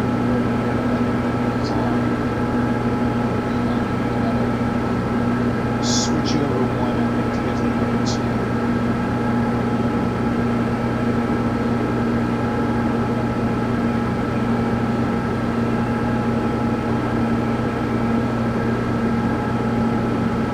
It's got a medium clear for that. And then at Mantua, I believe it goes up to 7.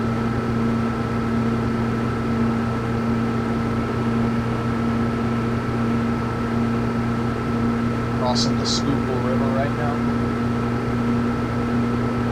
That road just went over from the number 1 to the number 2.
Philadelphia Interlocking should be 60.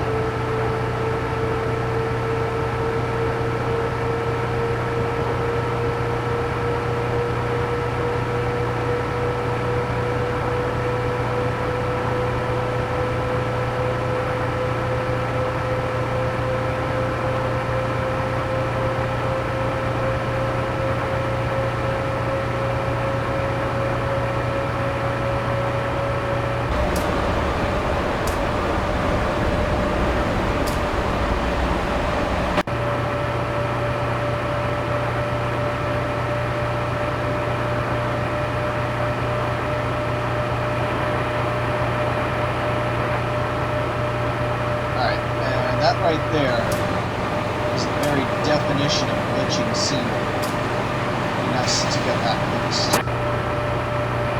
Okay, we're in North Philadelphia Interlocking now, so we should drop to 60.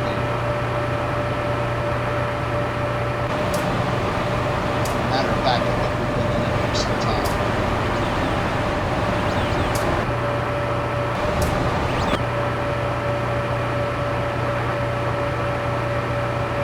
Set the lines.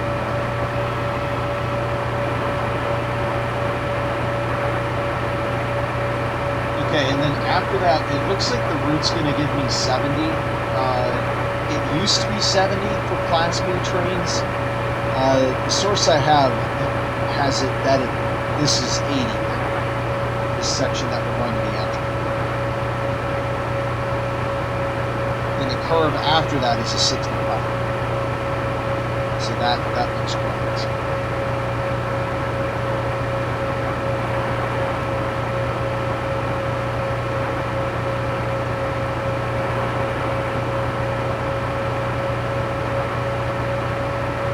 So this should be an 80, not a 70.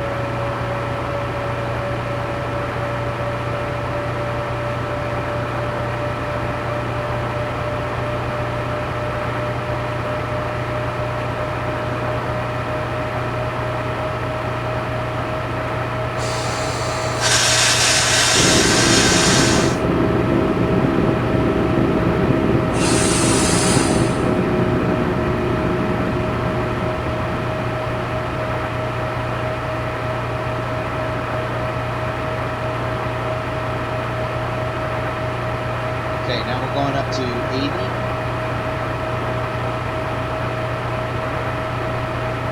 And the route matches that.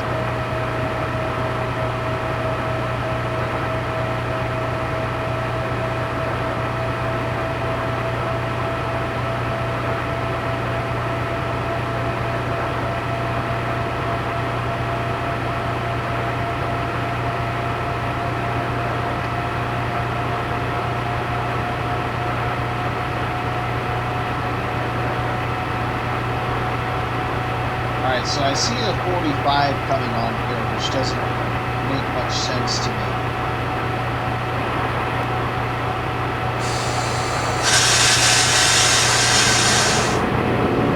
There's no 45 in the documentation. Yeah, give me a 45. I don't understand why it's doing that.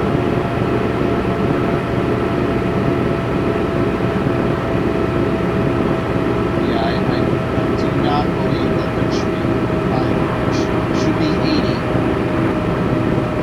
until reaching shore, and then it's 50. Right.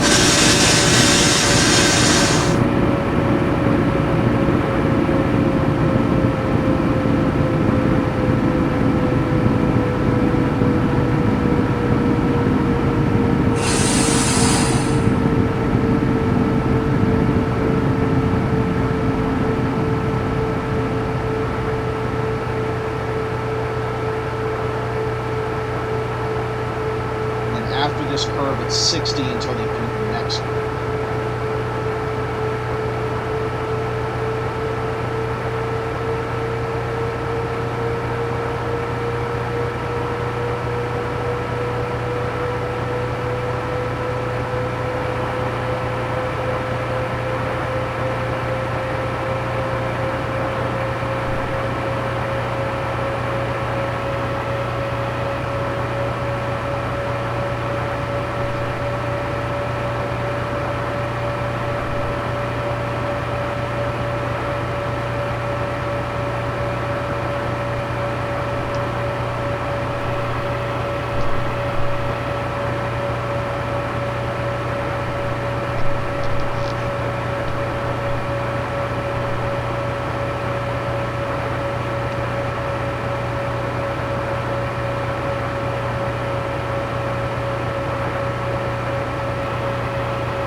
Sure what that noise means. So anyway, at this point we should be going to 110. That's correct.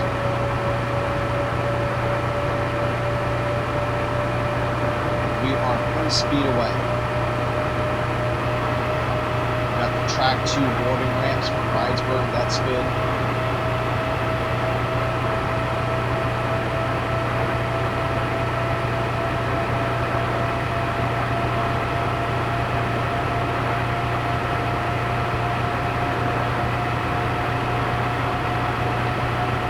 Interesting to see if the older stations are still left in here, because there were a lot of stations now on the line.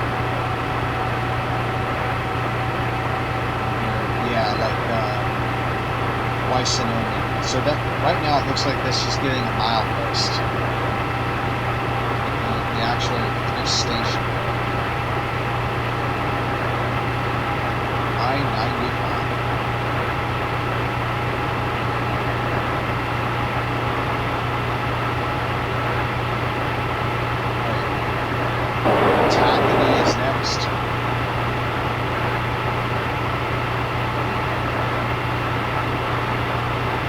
Still 110 all the way to Bridesburg. And next actually should be Bridesburg.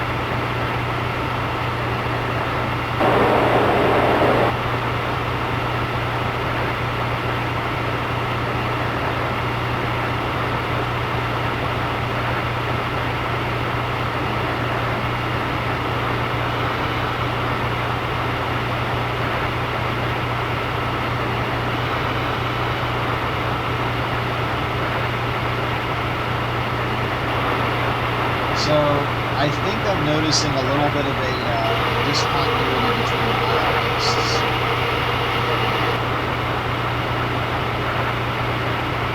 So if I check here,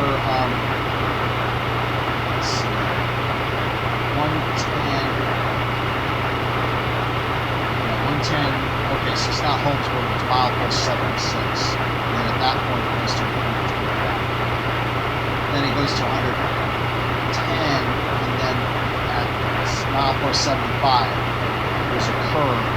Okay, yeah, that's right. Or a 90. Yeah, that's correct.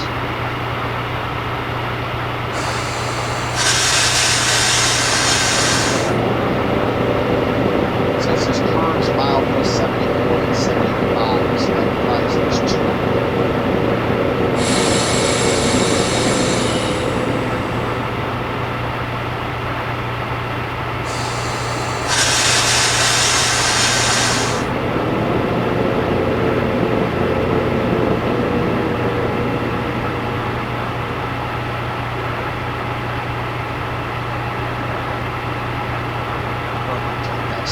So this is the 75, and then coming up is the 74, which past Torresdale.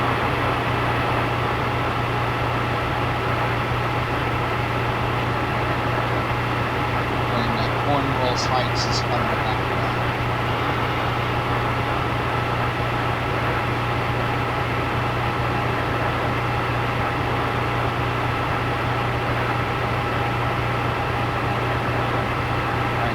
That to 125 again. That's good. The next event is milepost 70.5. There should be 105. I think that's the one that's west of Croydon.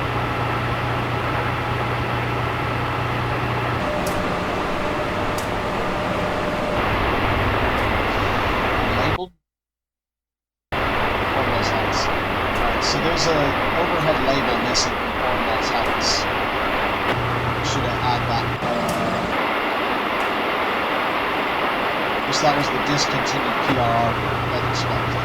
So the station was moved to bring it from its original location. That was where Aberdeen was or something like that. And then next up should be Eddington.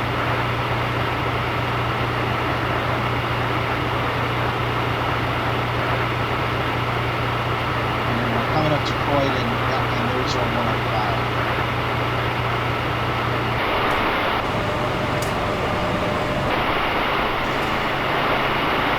So it looks like the labels have been removed, but the station houses themselves have not. Alright, slowing for a 105 west of Croydon.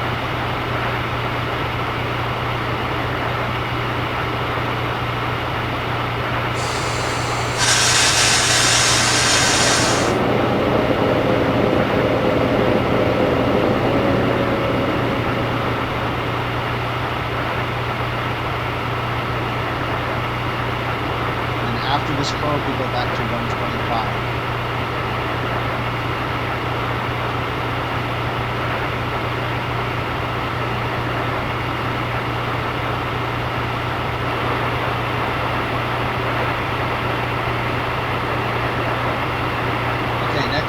is a 115 at milepost 66.3,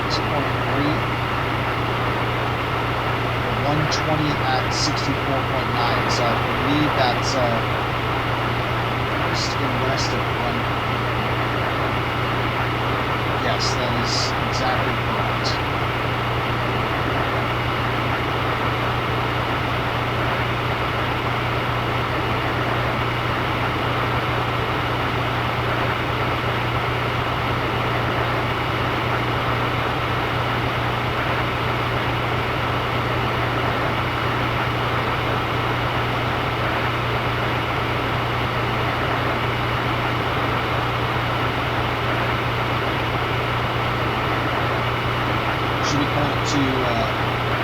Bristol pretty soon, and that's the first of the 2 points that we're taking. So,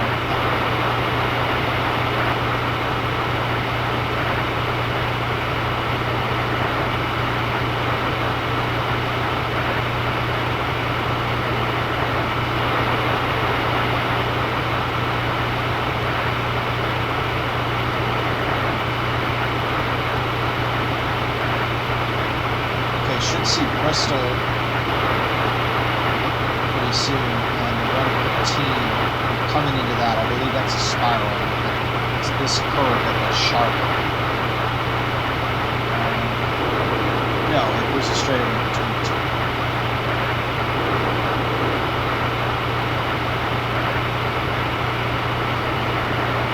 And that matches the wind, so we'll go there.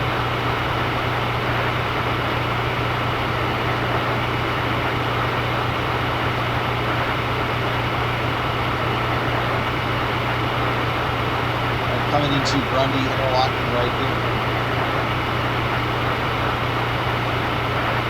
And then the curve east of Grundy is a 120.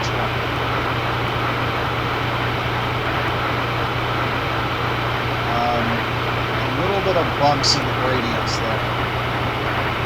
Hopefully there's something that can be done to smooth that out. That was a little bit rough riding there.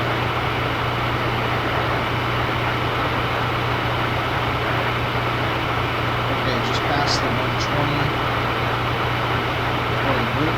That matches exactly, so we're back to and this persists all the way to milepost 61.9, where it'll be 115. That one is curves milepost 61 and 62. And then after that should be 110, which should go west of Wilkes.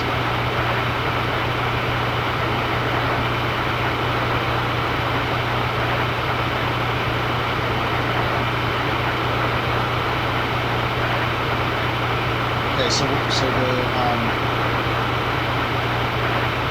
my source has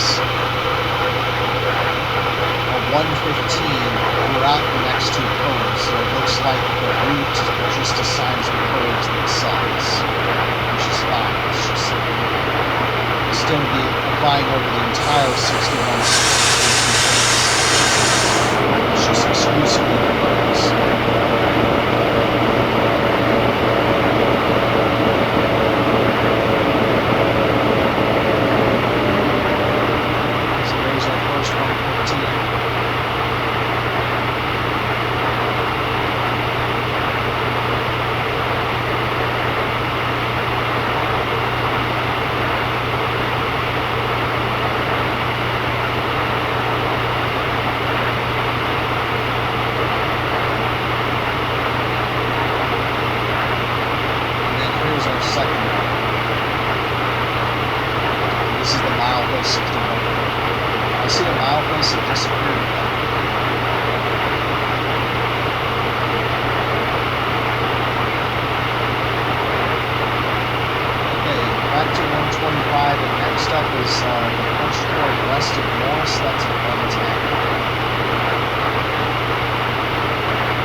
sign, and we got an advanced approach. Good, so we're getting advanced warning of Trenton this time. That's good. Of course, interlocking right here. Crossing the Delaware.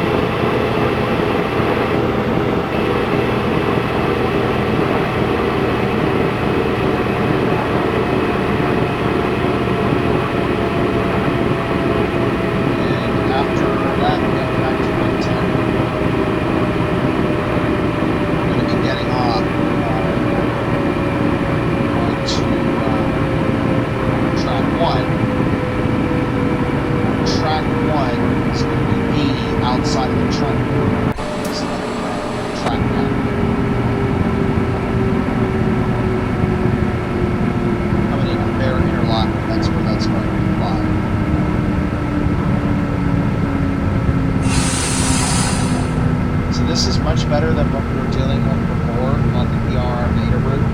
I had to anticipate that there was no advance warning that we were coming into Trenton, and that kind of made things really dicey. And let's see, that is a limited approach. This isn't entirely a situation where I wouldn't be expecting accidents, and that is a fine signal aspect of receiving, especially after an advanced approach, because an advanced approach tells you that you're going to see an approach. That's exactly what we saw, a limited approach.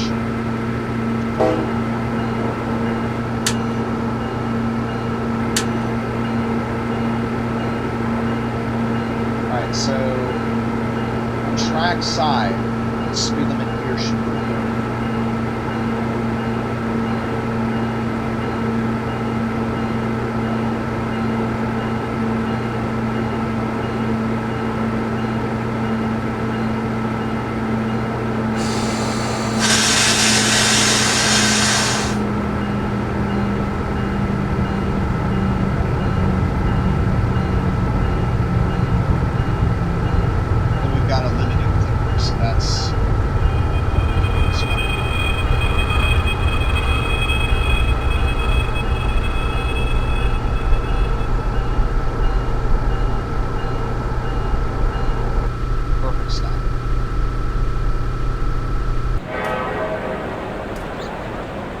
they really lengthened the platform. I was still expecting us to overhang it.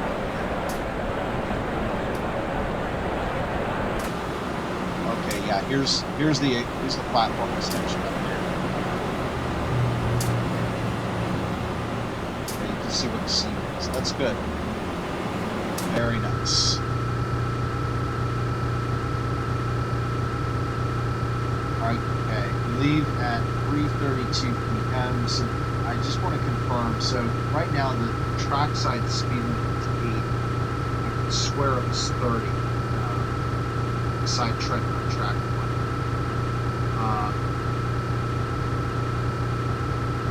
Okay. Hammond Morris 80. Then it gives a number 5 track, which we're not on, so that doesn't apply to us. Movements, numbers 5 or 7. Also not us. First curve west of Trenton. Interlocking. Okay, I was wrong about that. There is no third. Oh, I thought there was a third. Yeah, that's correct. 80 is correct. So then we'll be returning to track 2 in just a few minutes. Okay, next we will be stopping at, and I do mean at, Metro Park, New Jersey, at 3:55.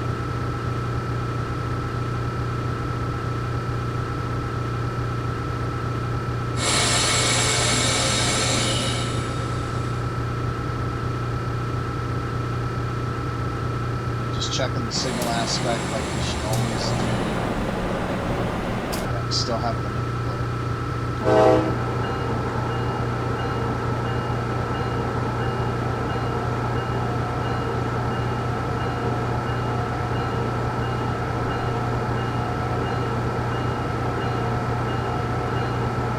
saw limited or an 80, so that technically means that we can do 45 until the train goes the interlock. We're back to 110 until reaching, is it Ham or Milk? It's Ham. Yeah, Ham, I think was 135.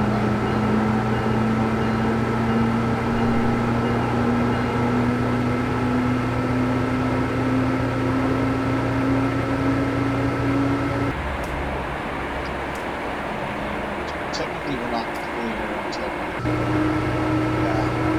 good to go for this entire segment.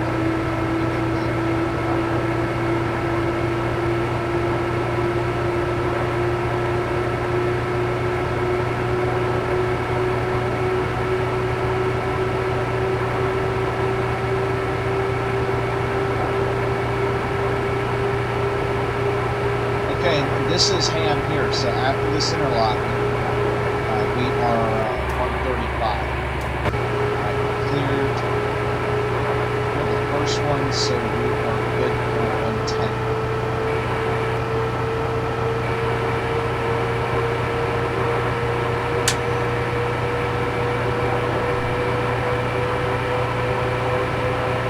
So yeah, mileposts on this in between, I think it was like milepost 62 and 57. I'm assuming that's intentional while track work was done, but yeah, I didn't see any mileposts.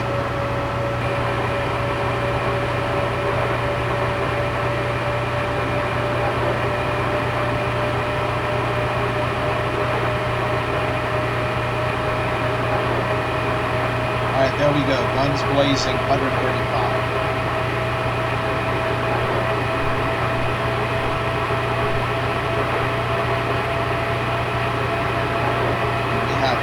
Miles until the next track change, which is at milepost 130. Hey, look at that, constant tension hangers. This is what I was talking about. So those are being installed to allow you to break the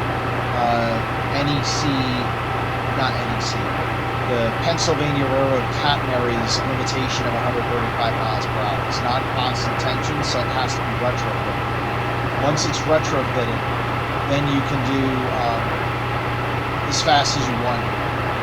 But we are, I think they're configuring for 160, I think is what we're going for.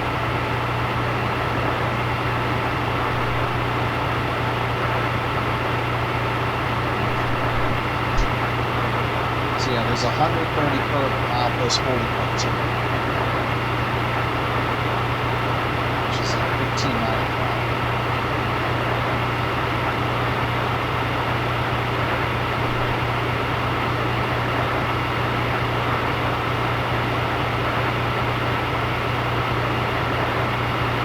Okay, not sure what's going on here, but about 2 miles up ahead, there's just a whole crush of mileposts, 55, 54, 51. So we're going to knock those down like crazy.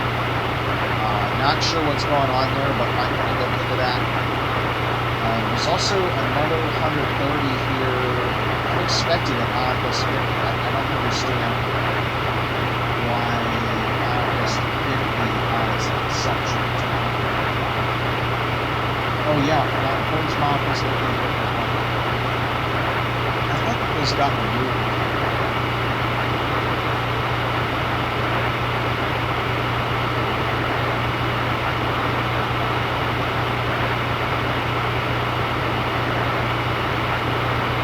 Yeah, so one document, the older document, says that there's a 130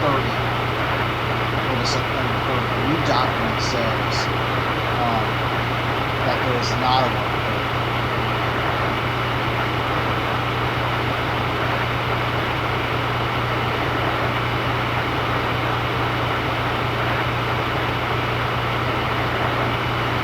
After that, I'm seeing a 150. So for the Class B speed limits, I have 135. Sorry, 135 out. For the Class A's, I have 130. I got this backwards. So Class B should be 135. Class A should be 145 after this, not 150. That being said, I think they're gradually upgrading things.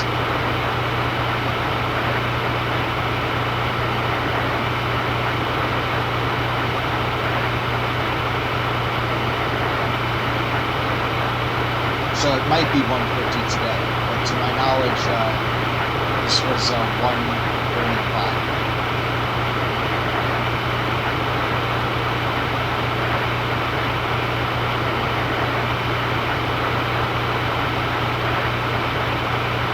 As a matter of fact, the 145 doesn't even kick in until you get to milepost 39.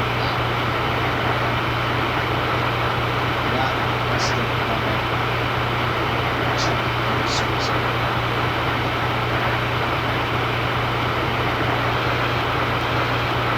And the third source, oh no, the third source does say to expect 150 at this location.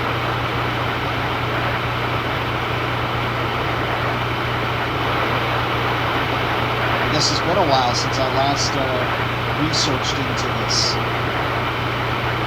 So if that's the case, then there's a lot more distance that can be traveled at 150 miles an hour.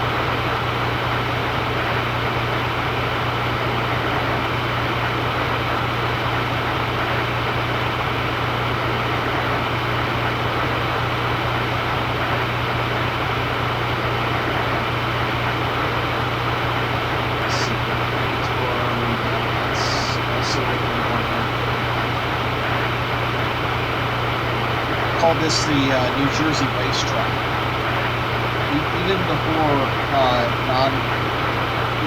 constant tension cat mode, for testing purposes only, trains would be allowed through here up to, I think it was like 160 miles an hour for the metro liners, and the Acela, I think the Acela Express did testing through here up to 165. So this area has seen some really fast trains in the past, but nothing that's stuck until now. So finally, there's a permanent 150 speed limit in this area. Alright, so milepost 44. Not seeing anything.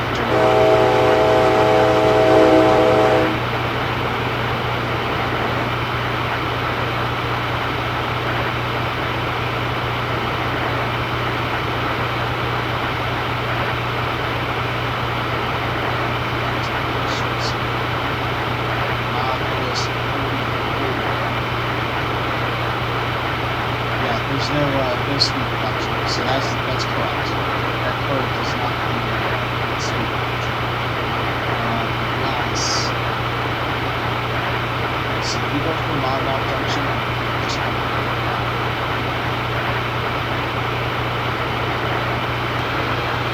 This is almost to one's.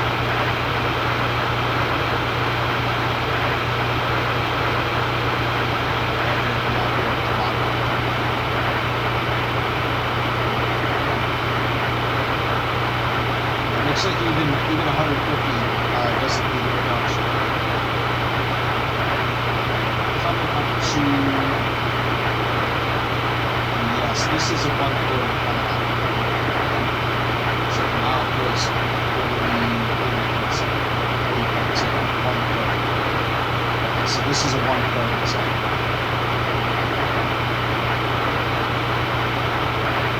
Even for the Acela.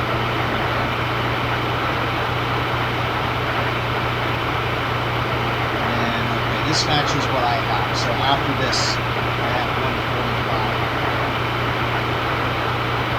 And yes, all three sources match up. So this is 145.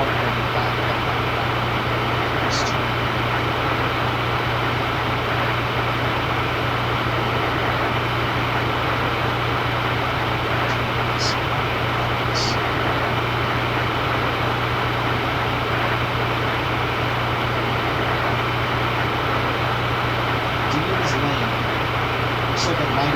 Station. It's not around here.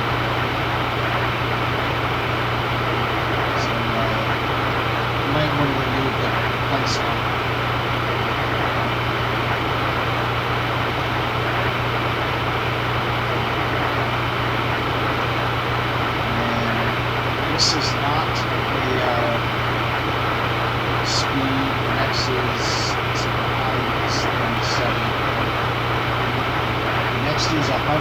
30 zone at milepost 34.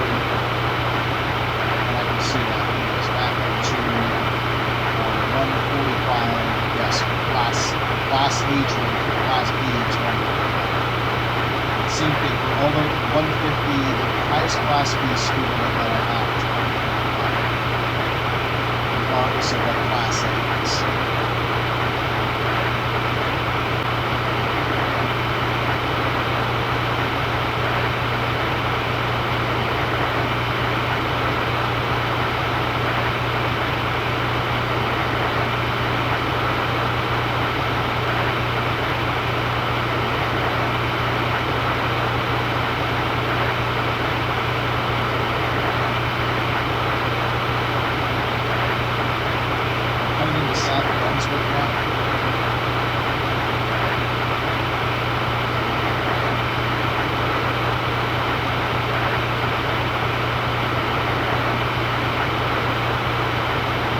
This is our last one per here.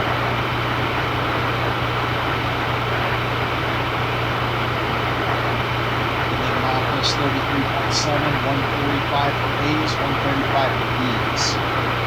So that's good. And milepost 33.6, so we're only 0.6 miles from the reduction to 125 across the road. That is a milepost 32.95.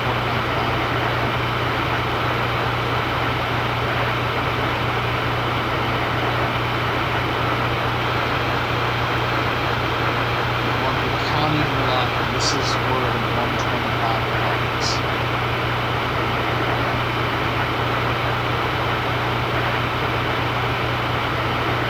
Yeah, so the instruction is milepost 28 and counting 125. So theoretically, the 125 should have kicked in coming into Aberdeen, not in the middle of Aberdeen.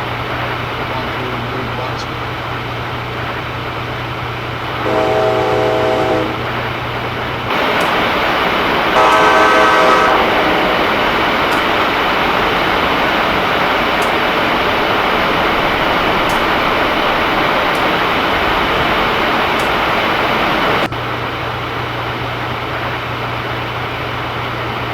Crossing the Carrollton River right now, and then milepost 28. Okay, there's definitely a milepost problem right now. Things are looking off. So at 110,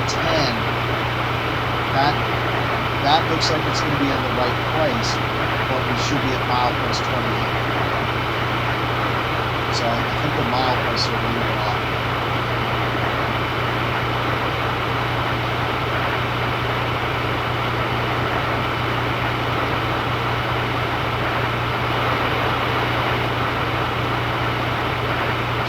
Just after Edison. In fact, Edison tells me to put the brakes on.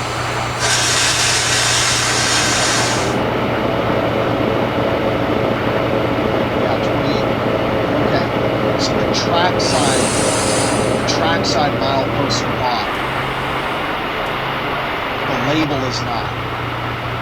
So I think I remember hearing that there was like a glitch with the trackside mileposts kind of like getting off or something.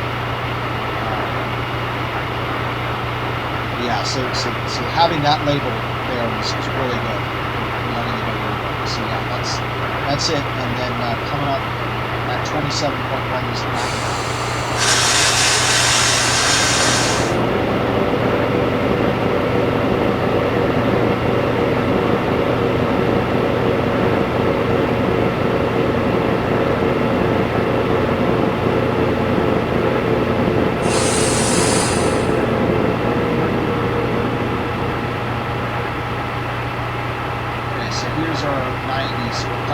Twists and turns around Metuchen. If I were in Japan, what I would do is at Edison, I would dig a tunnel, have the tracks go straight under Metuchen, and then resurface right at Metuchen Park. Let the trains do 160. Alright, and let's see, this should be, so we go back to 110, and then 26.6 goes to 8.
we've got an approach limited for Metro Park.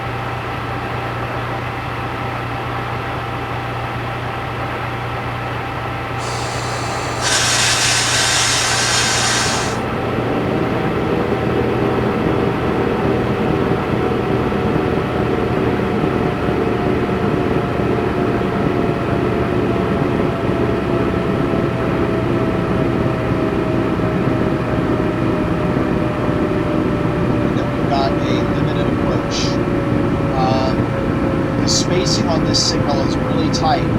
I was on it pretty quick and not down to 45, so I should be down to 45. To that, I would say check the spacing between. Oh, that sounded like BBSR sound effects. To that, I would say check the distance between the absolute and the advanced signal. That seemed a little bit tight. And here it is for the first time, Metro Park. We can actually stop at it.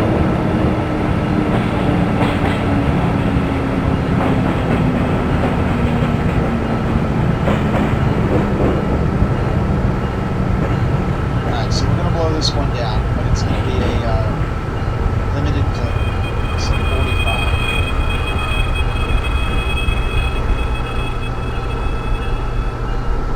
Wow, that never felt so natural. For once I didn't have to say, and here would be Metro Park. Or use Lincoln Interlocking to reach Metro Park. Or Union Interlocking to get back to the number 2. Fantastic. Let's see, so it's 3:55, so we're about 4 minutes early. Let's take a look at the station itself. Yeah, the coloration, I think, is a little off. So Metro Park, the roof of the station itself, I believe, is black. And I think the pilings are kind of like that muted Amtrak blue. There we go. The color of the side of the train. Actually, I think it's even more muted. The color of the floor is closer to, at least that's how I remember it.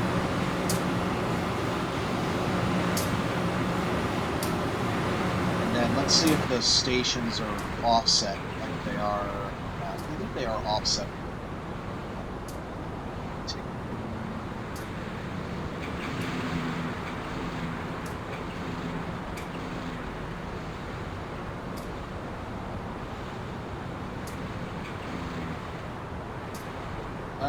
No, I'm confusing it with something else. Station.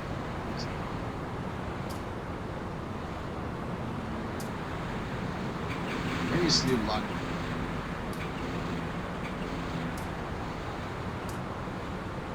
Yeah, I don't know. It's correct. And the station roof is actually red. Is my memory really just that bad?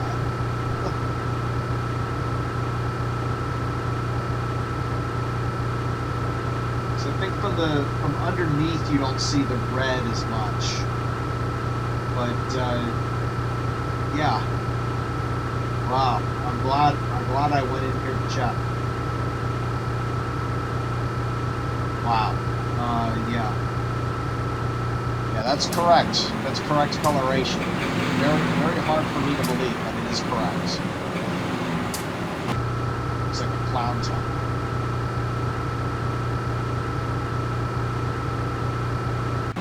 I think maybe muting the white just a little bit to make it kind of more like a gray color would kind of work, kind of like the same color. Well, maybe a little bit more white than the pavement here, but this stuff looks like marble. But it is white. Anyway, let's see.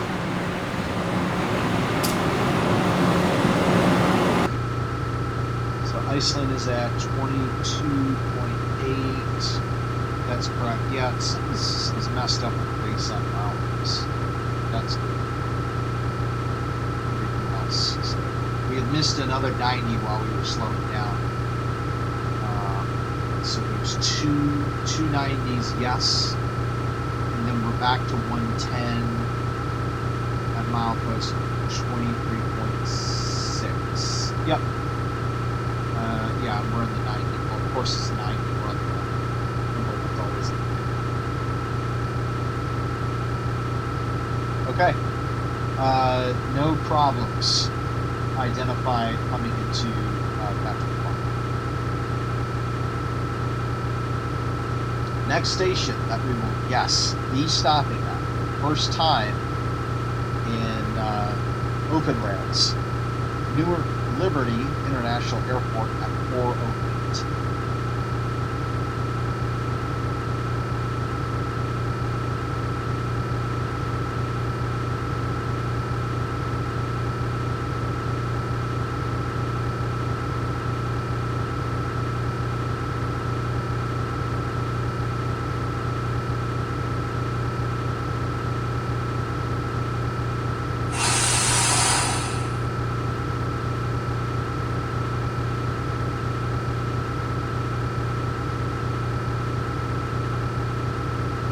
So we had a limited clear, so that's 45 miles an hour.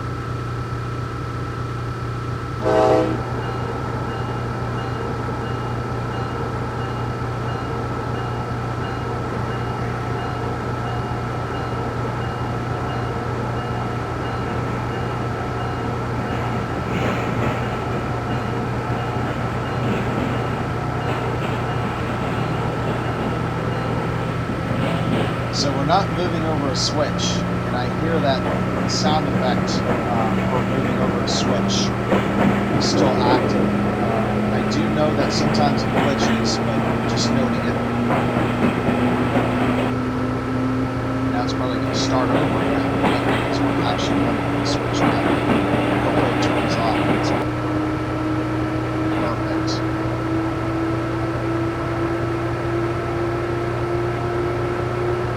Okay, very good.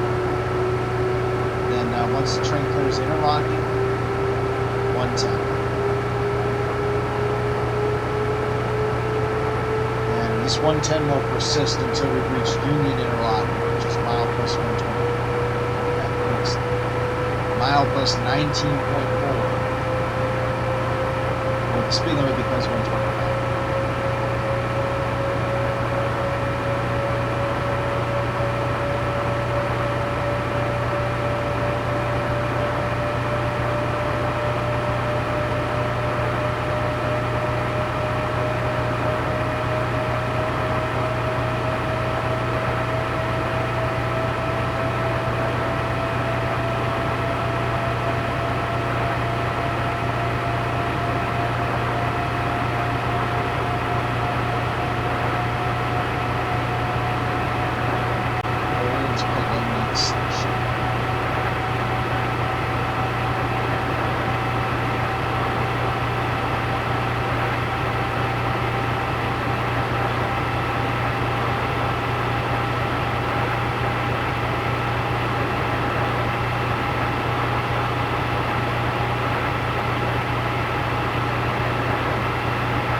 I guess if we did want to delete the Dean's location, put the old Dean's station or something like that. It's so wild to be coming up to Lincoln Interlock and going this fast, because normally this is how we used to simulate getting back to Metro Park, and that's no longer necessary. Just fly right through it.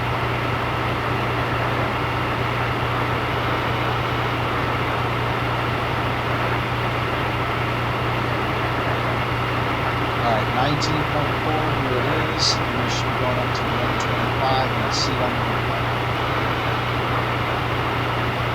Past Rahway. Let's see the North Jersey coastline. Should be this distance. Probably back there. Yeah, alright, so we're going up the 25 zone, and now we need to keep an eye out for Elmore Interlock. We have to do 80 at Elmore in advance of the Elizabeth Escort. And then the south leg of the S is a 70, the north leg is a 75.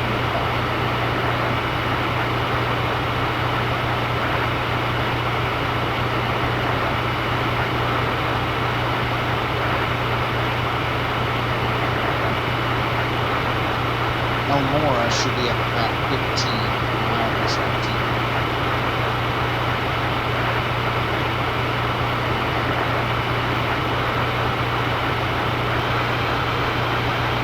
Oh, they fixed Linden. It's no longer just on one side.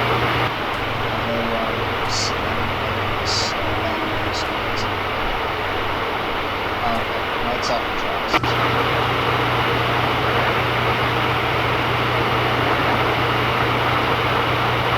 So one thing that would be nice is just kind of smoothing out this gradient coming from the top of the hill, just north of Linden. We gotta start slowing down. So I'm not seeing 80. I'm seeing the 75 and the 70, but I believe there is an 80-mile-per-hour restriction on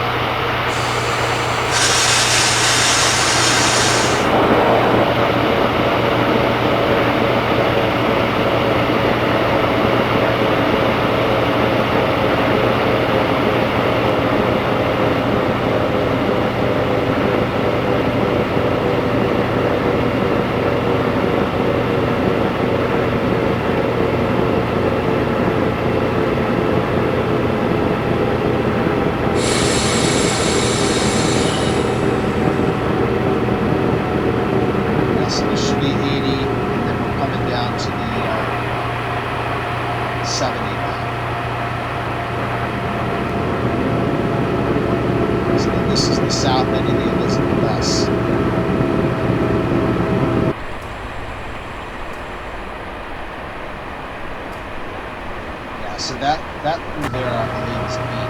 Now we're back to 75. Check the instructions.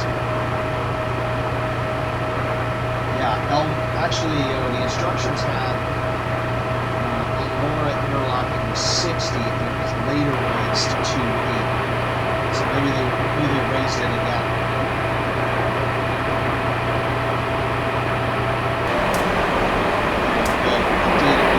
Station.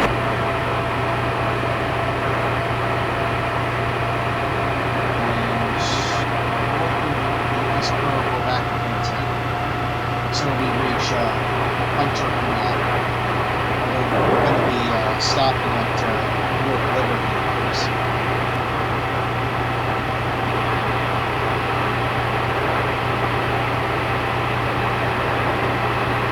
Nice job with these stations. These are looking pretty sharp.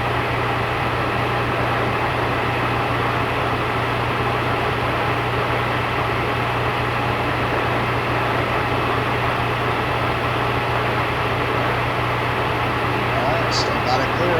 Still going to keep marching forward.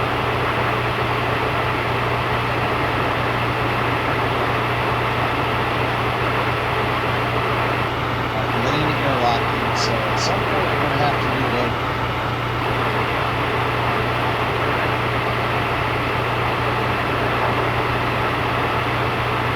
Yeah, I can already see that there's going to be this.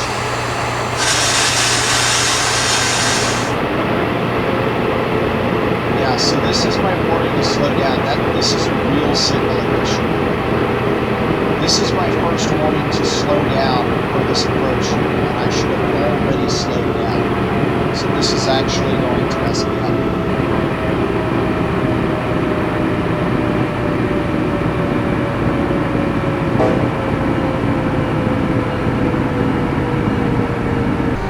But yeah, guys, here it is for the first time.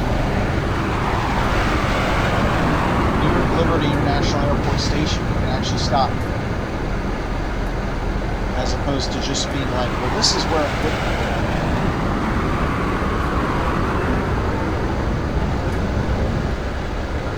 We got some airport scenery in the background.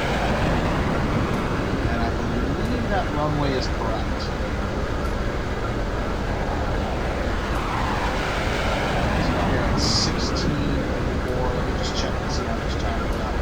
We got 4 minutes. Oh man, look at how steep that thing's coming in. Oh man.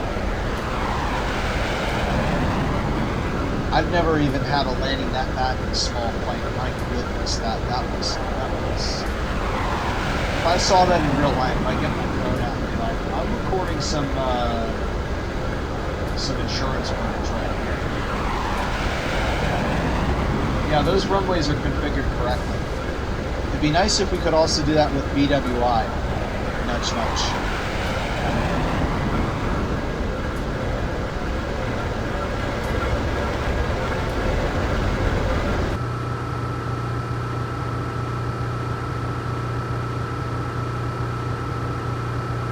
With the 4 minutes that I have remaining, I'm going to kind of shape up my position here so that I can get used to properly accelerating from the station.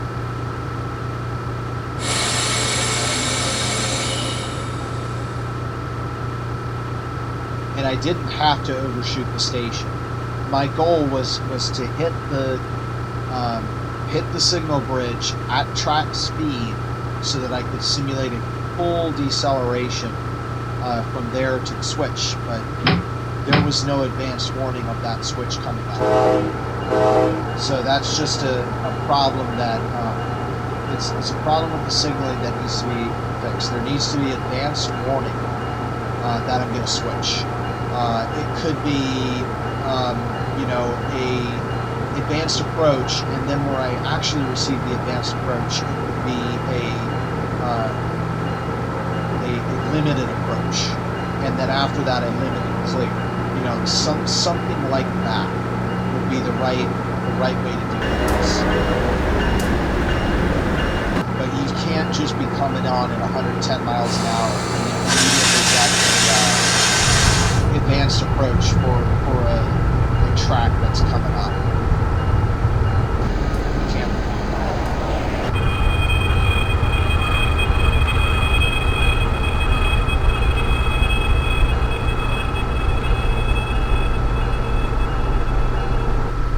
That stuff endlessly with the whole group. Alright, also missing some catnip legs in this area.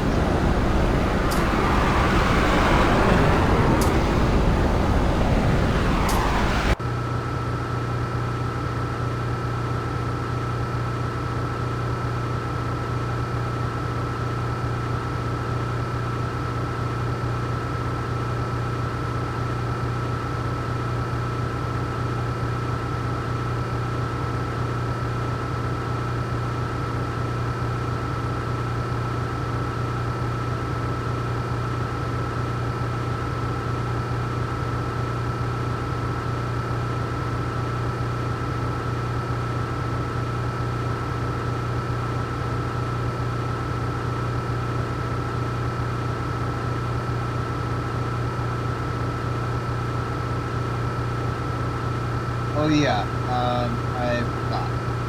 One more thing that we should see at this station is I believe they call it the air tray. That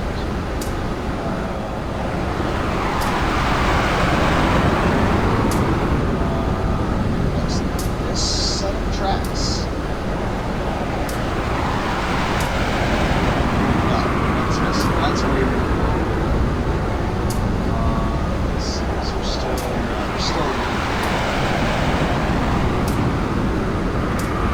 So I think all this now is airport park. And then in the middle of this, you should see the air train right about here. And that curves off to Newark East.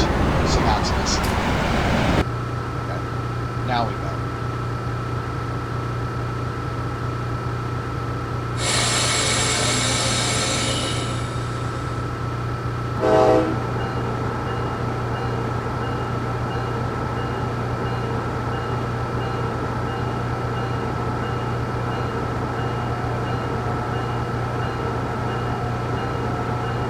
Alright, and we're good to get up to 110. We'll never get there, but at Hunter Interlock, we go to 7. And then I believe it's milepost 9 is where we go 35.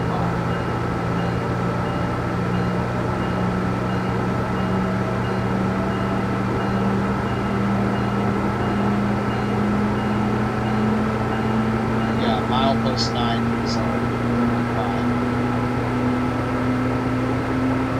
Oh, that's right. We had a approach.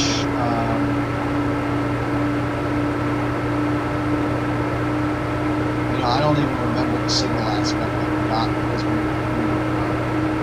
I was recording the advanced approach. So, right, so we're actually getting our signal aspect here. So this is a limited clear, so we can go up to 45. I forgot what I said about 110. And this is Hunter Interlock, which means we're already 70.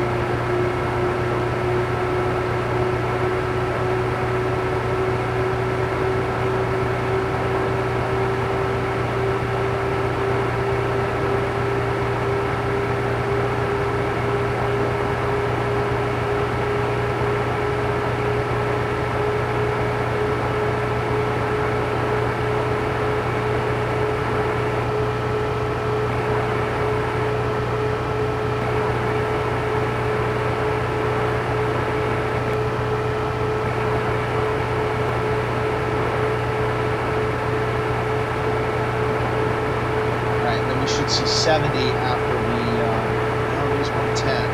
We're at Hunter, we should see 70. That's a little bit delayed. We should be in the 70. So it's 70 between Hunter and milepost 9. Since that's the slower speed of the two. The other one coming in is 110. The slower the speed applies across the entire area. Okay, we're coming up to milepost 9 very quickly. I think the trackage was updated here. So there used to be a lot more runoff distance between Hunter and Newark Liberty. Yeah, we're going to miss this one. So it should be 35 now. So yeah, that 70 is a little bit delayed. 35 is what it should be. We got our path station tracks up there. Yes, we do. Good.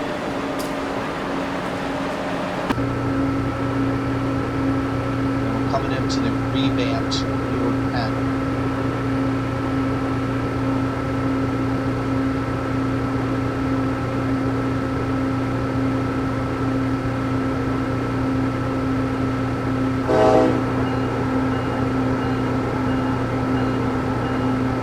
Got the roof peaks correct.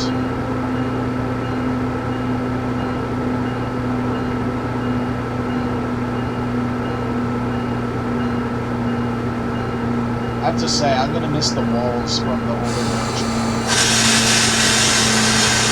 It was pretty cool to kind of like have those walls at the very end, like shed or something.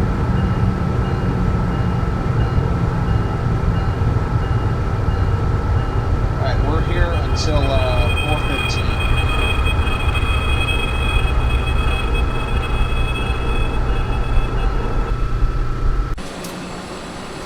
Alright, so it's been a while since I have seen Newark Penn, so let me take a look at that and make sure that I'm seeing what I expect to see.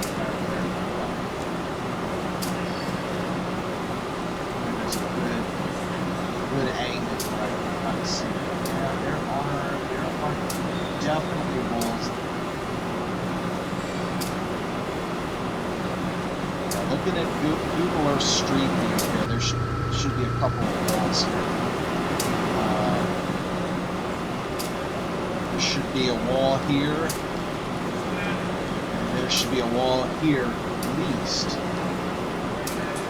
It's very difficult for me to tell if there's any other ones because of availability of street.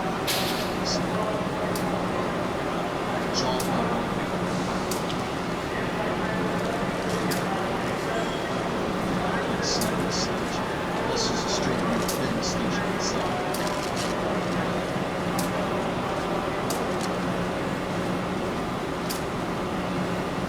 Try 2nd Street.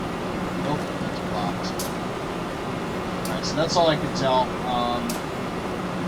All I'll say is that the station looks great, but I think it's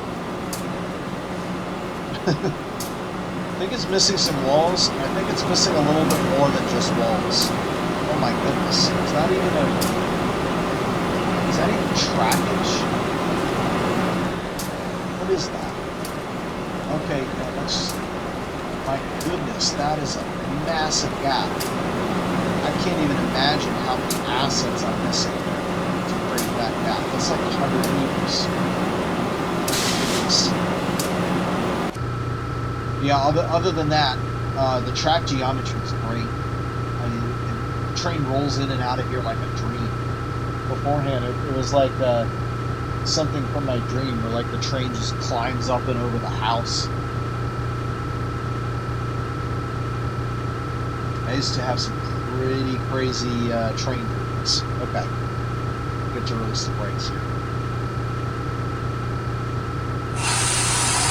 And so let's see.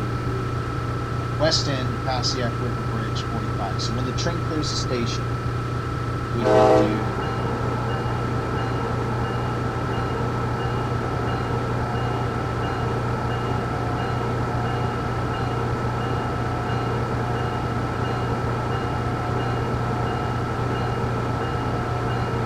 And let's see, 45, this is a little bit of a tricky area. So it's 45,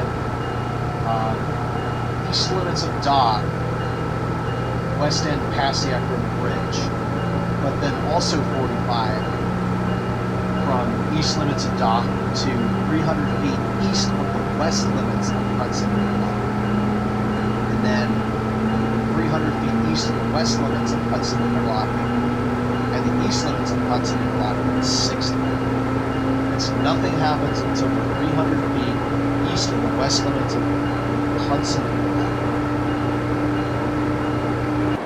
Yes, 45.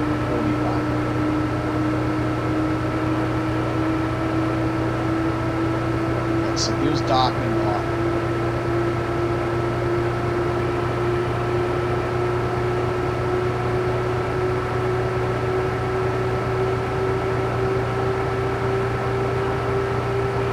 So we're definitely missing the path tracks here. I would think that they would at least show up by now. The Harrison Station is right back here.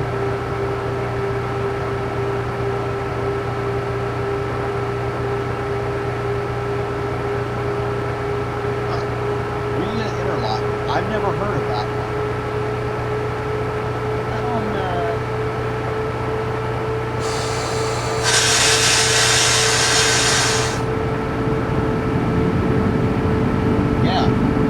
That might be a new interlock. I don't remember that. Okay, so this is Hudson, and we're 300 feet past it. Yep, 60. That's exactly right.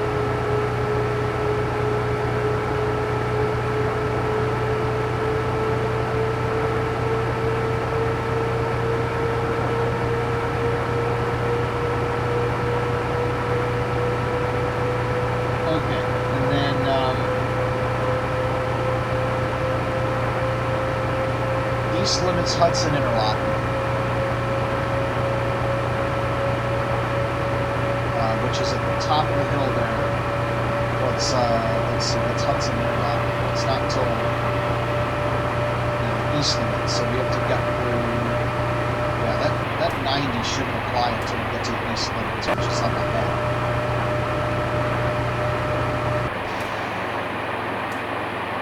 Looks like that second signal bridge is what actually okay, so between there and again, we can do 90, except for the Portal Movable Bridge. And when we get to that, we'll have a little conversation.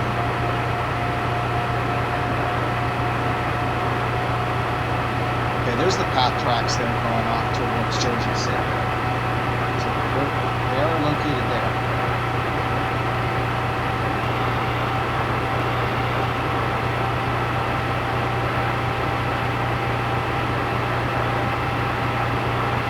Alright, so Portal Movable Bridge.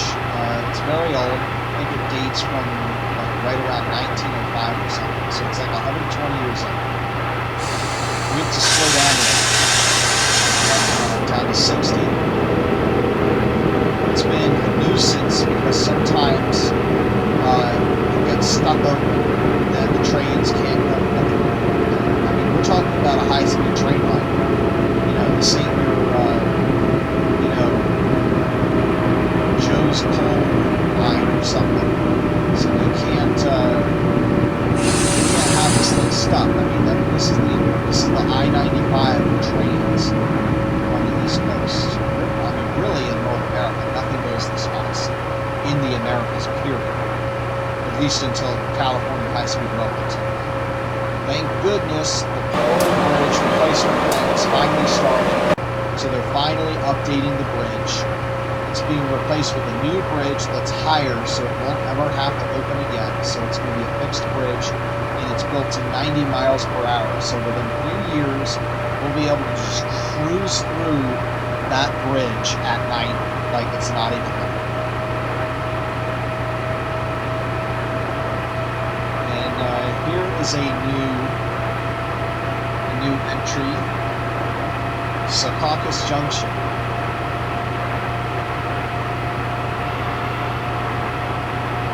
Previously, and neither of the tracks, so those have been added, which is very nice.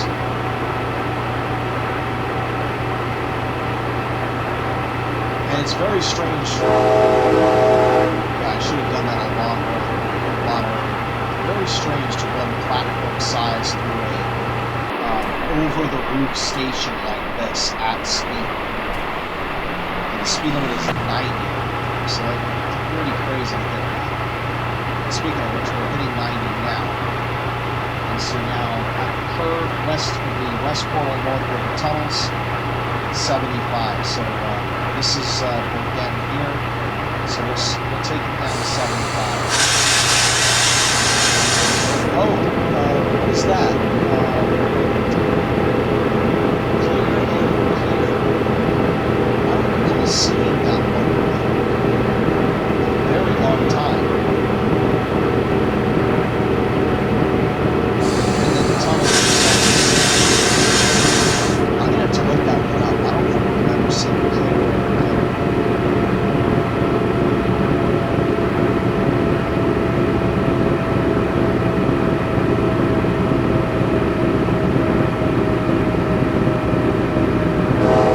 Let's see what the tunnel profile is like.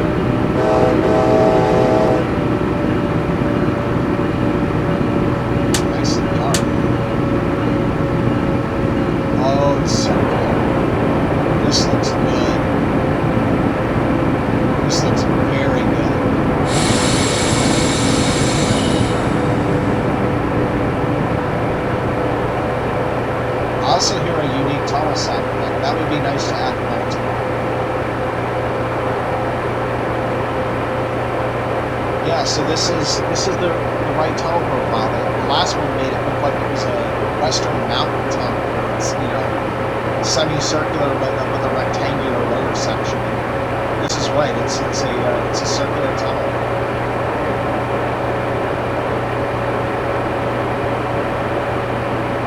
My question now is, wow, look at that. It's so tight. I'm pretty sure this tunnel is what controls the loading gauge of the ends.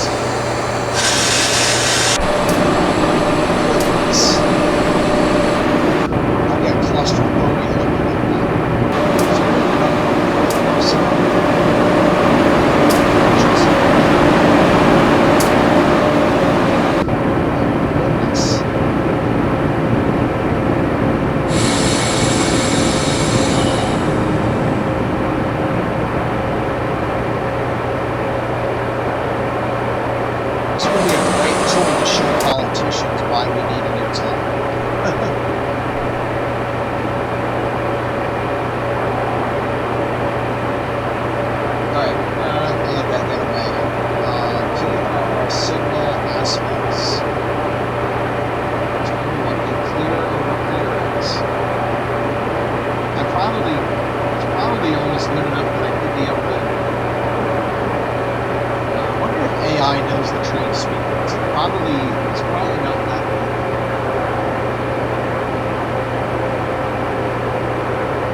things aren't because you say it is.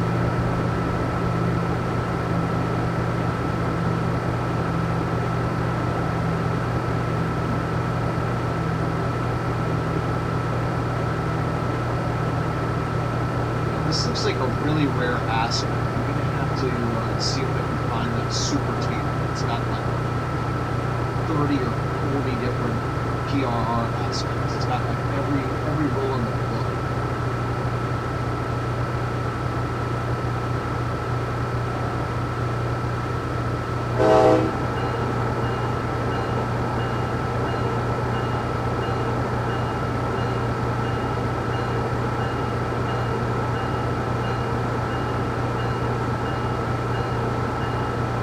Alright, let's see what Penn looks like. That's nice.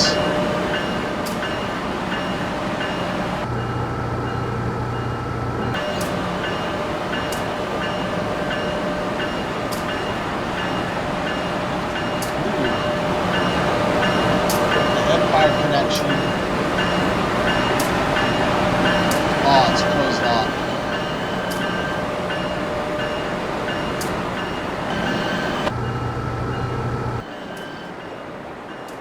Okay, yeah, it's not there. It's just like something. It's so secret. It's like that one stops, that one stops, that one stops, that one stops. This one, this track, that'll take you to Albany and Vermont.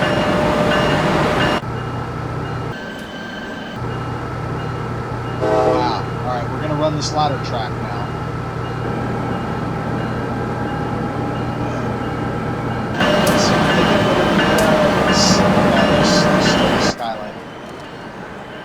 That's right. I remember he told me we wanted to leave this just because it looks nice. I agree. Just having the tunnel be in underground the whole time is just really lame. Just give it that. Money is land is insanely expensive to build. Wow, this looks so much better. This is majorly improved.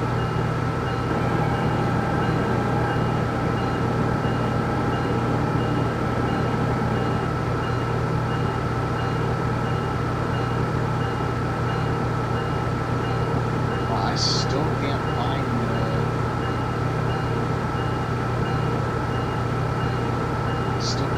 guide. I'm gonna have to pause the video at the end until I locate it.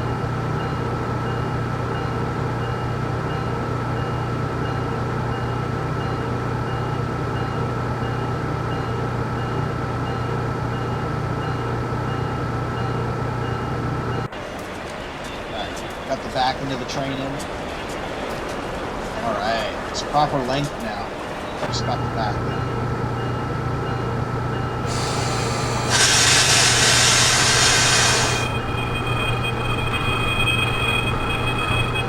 So I think previously this station was way too short, and I believe it was lengthened. As you can see, it continues.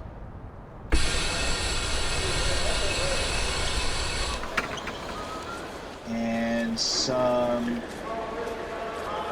yeah, there's some track work back here, along with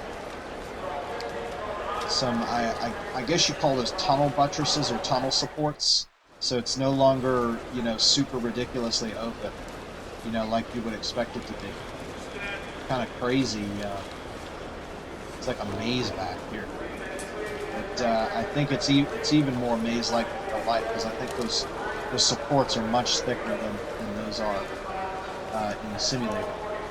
You kind of see into the East River Tunnel. So I think that counts. Nope. So there's the tunnel entrance there, but it goes this way. So you actually can't see directly into the tunnel. Okay, so I did find my signaling guide of 65 PRR signal aspects, and it didn't match one of them. So that means it's a non-conforming aspect. Thank you all for joining me on this review of this route.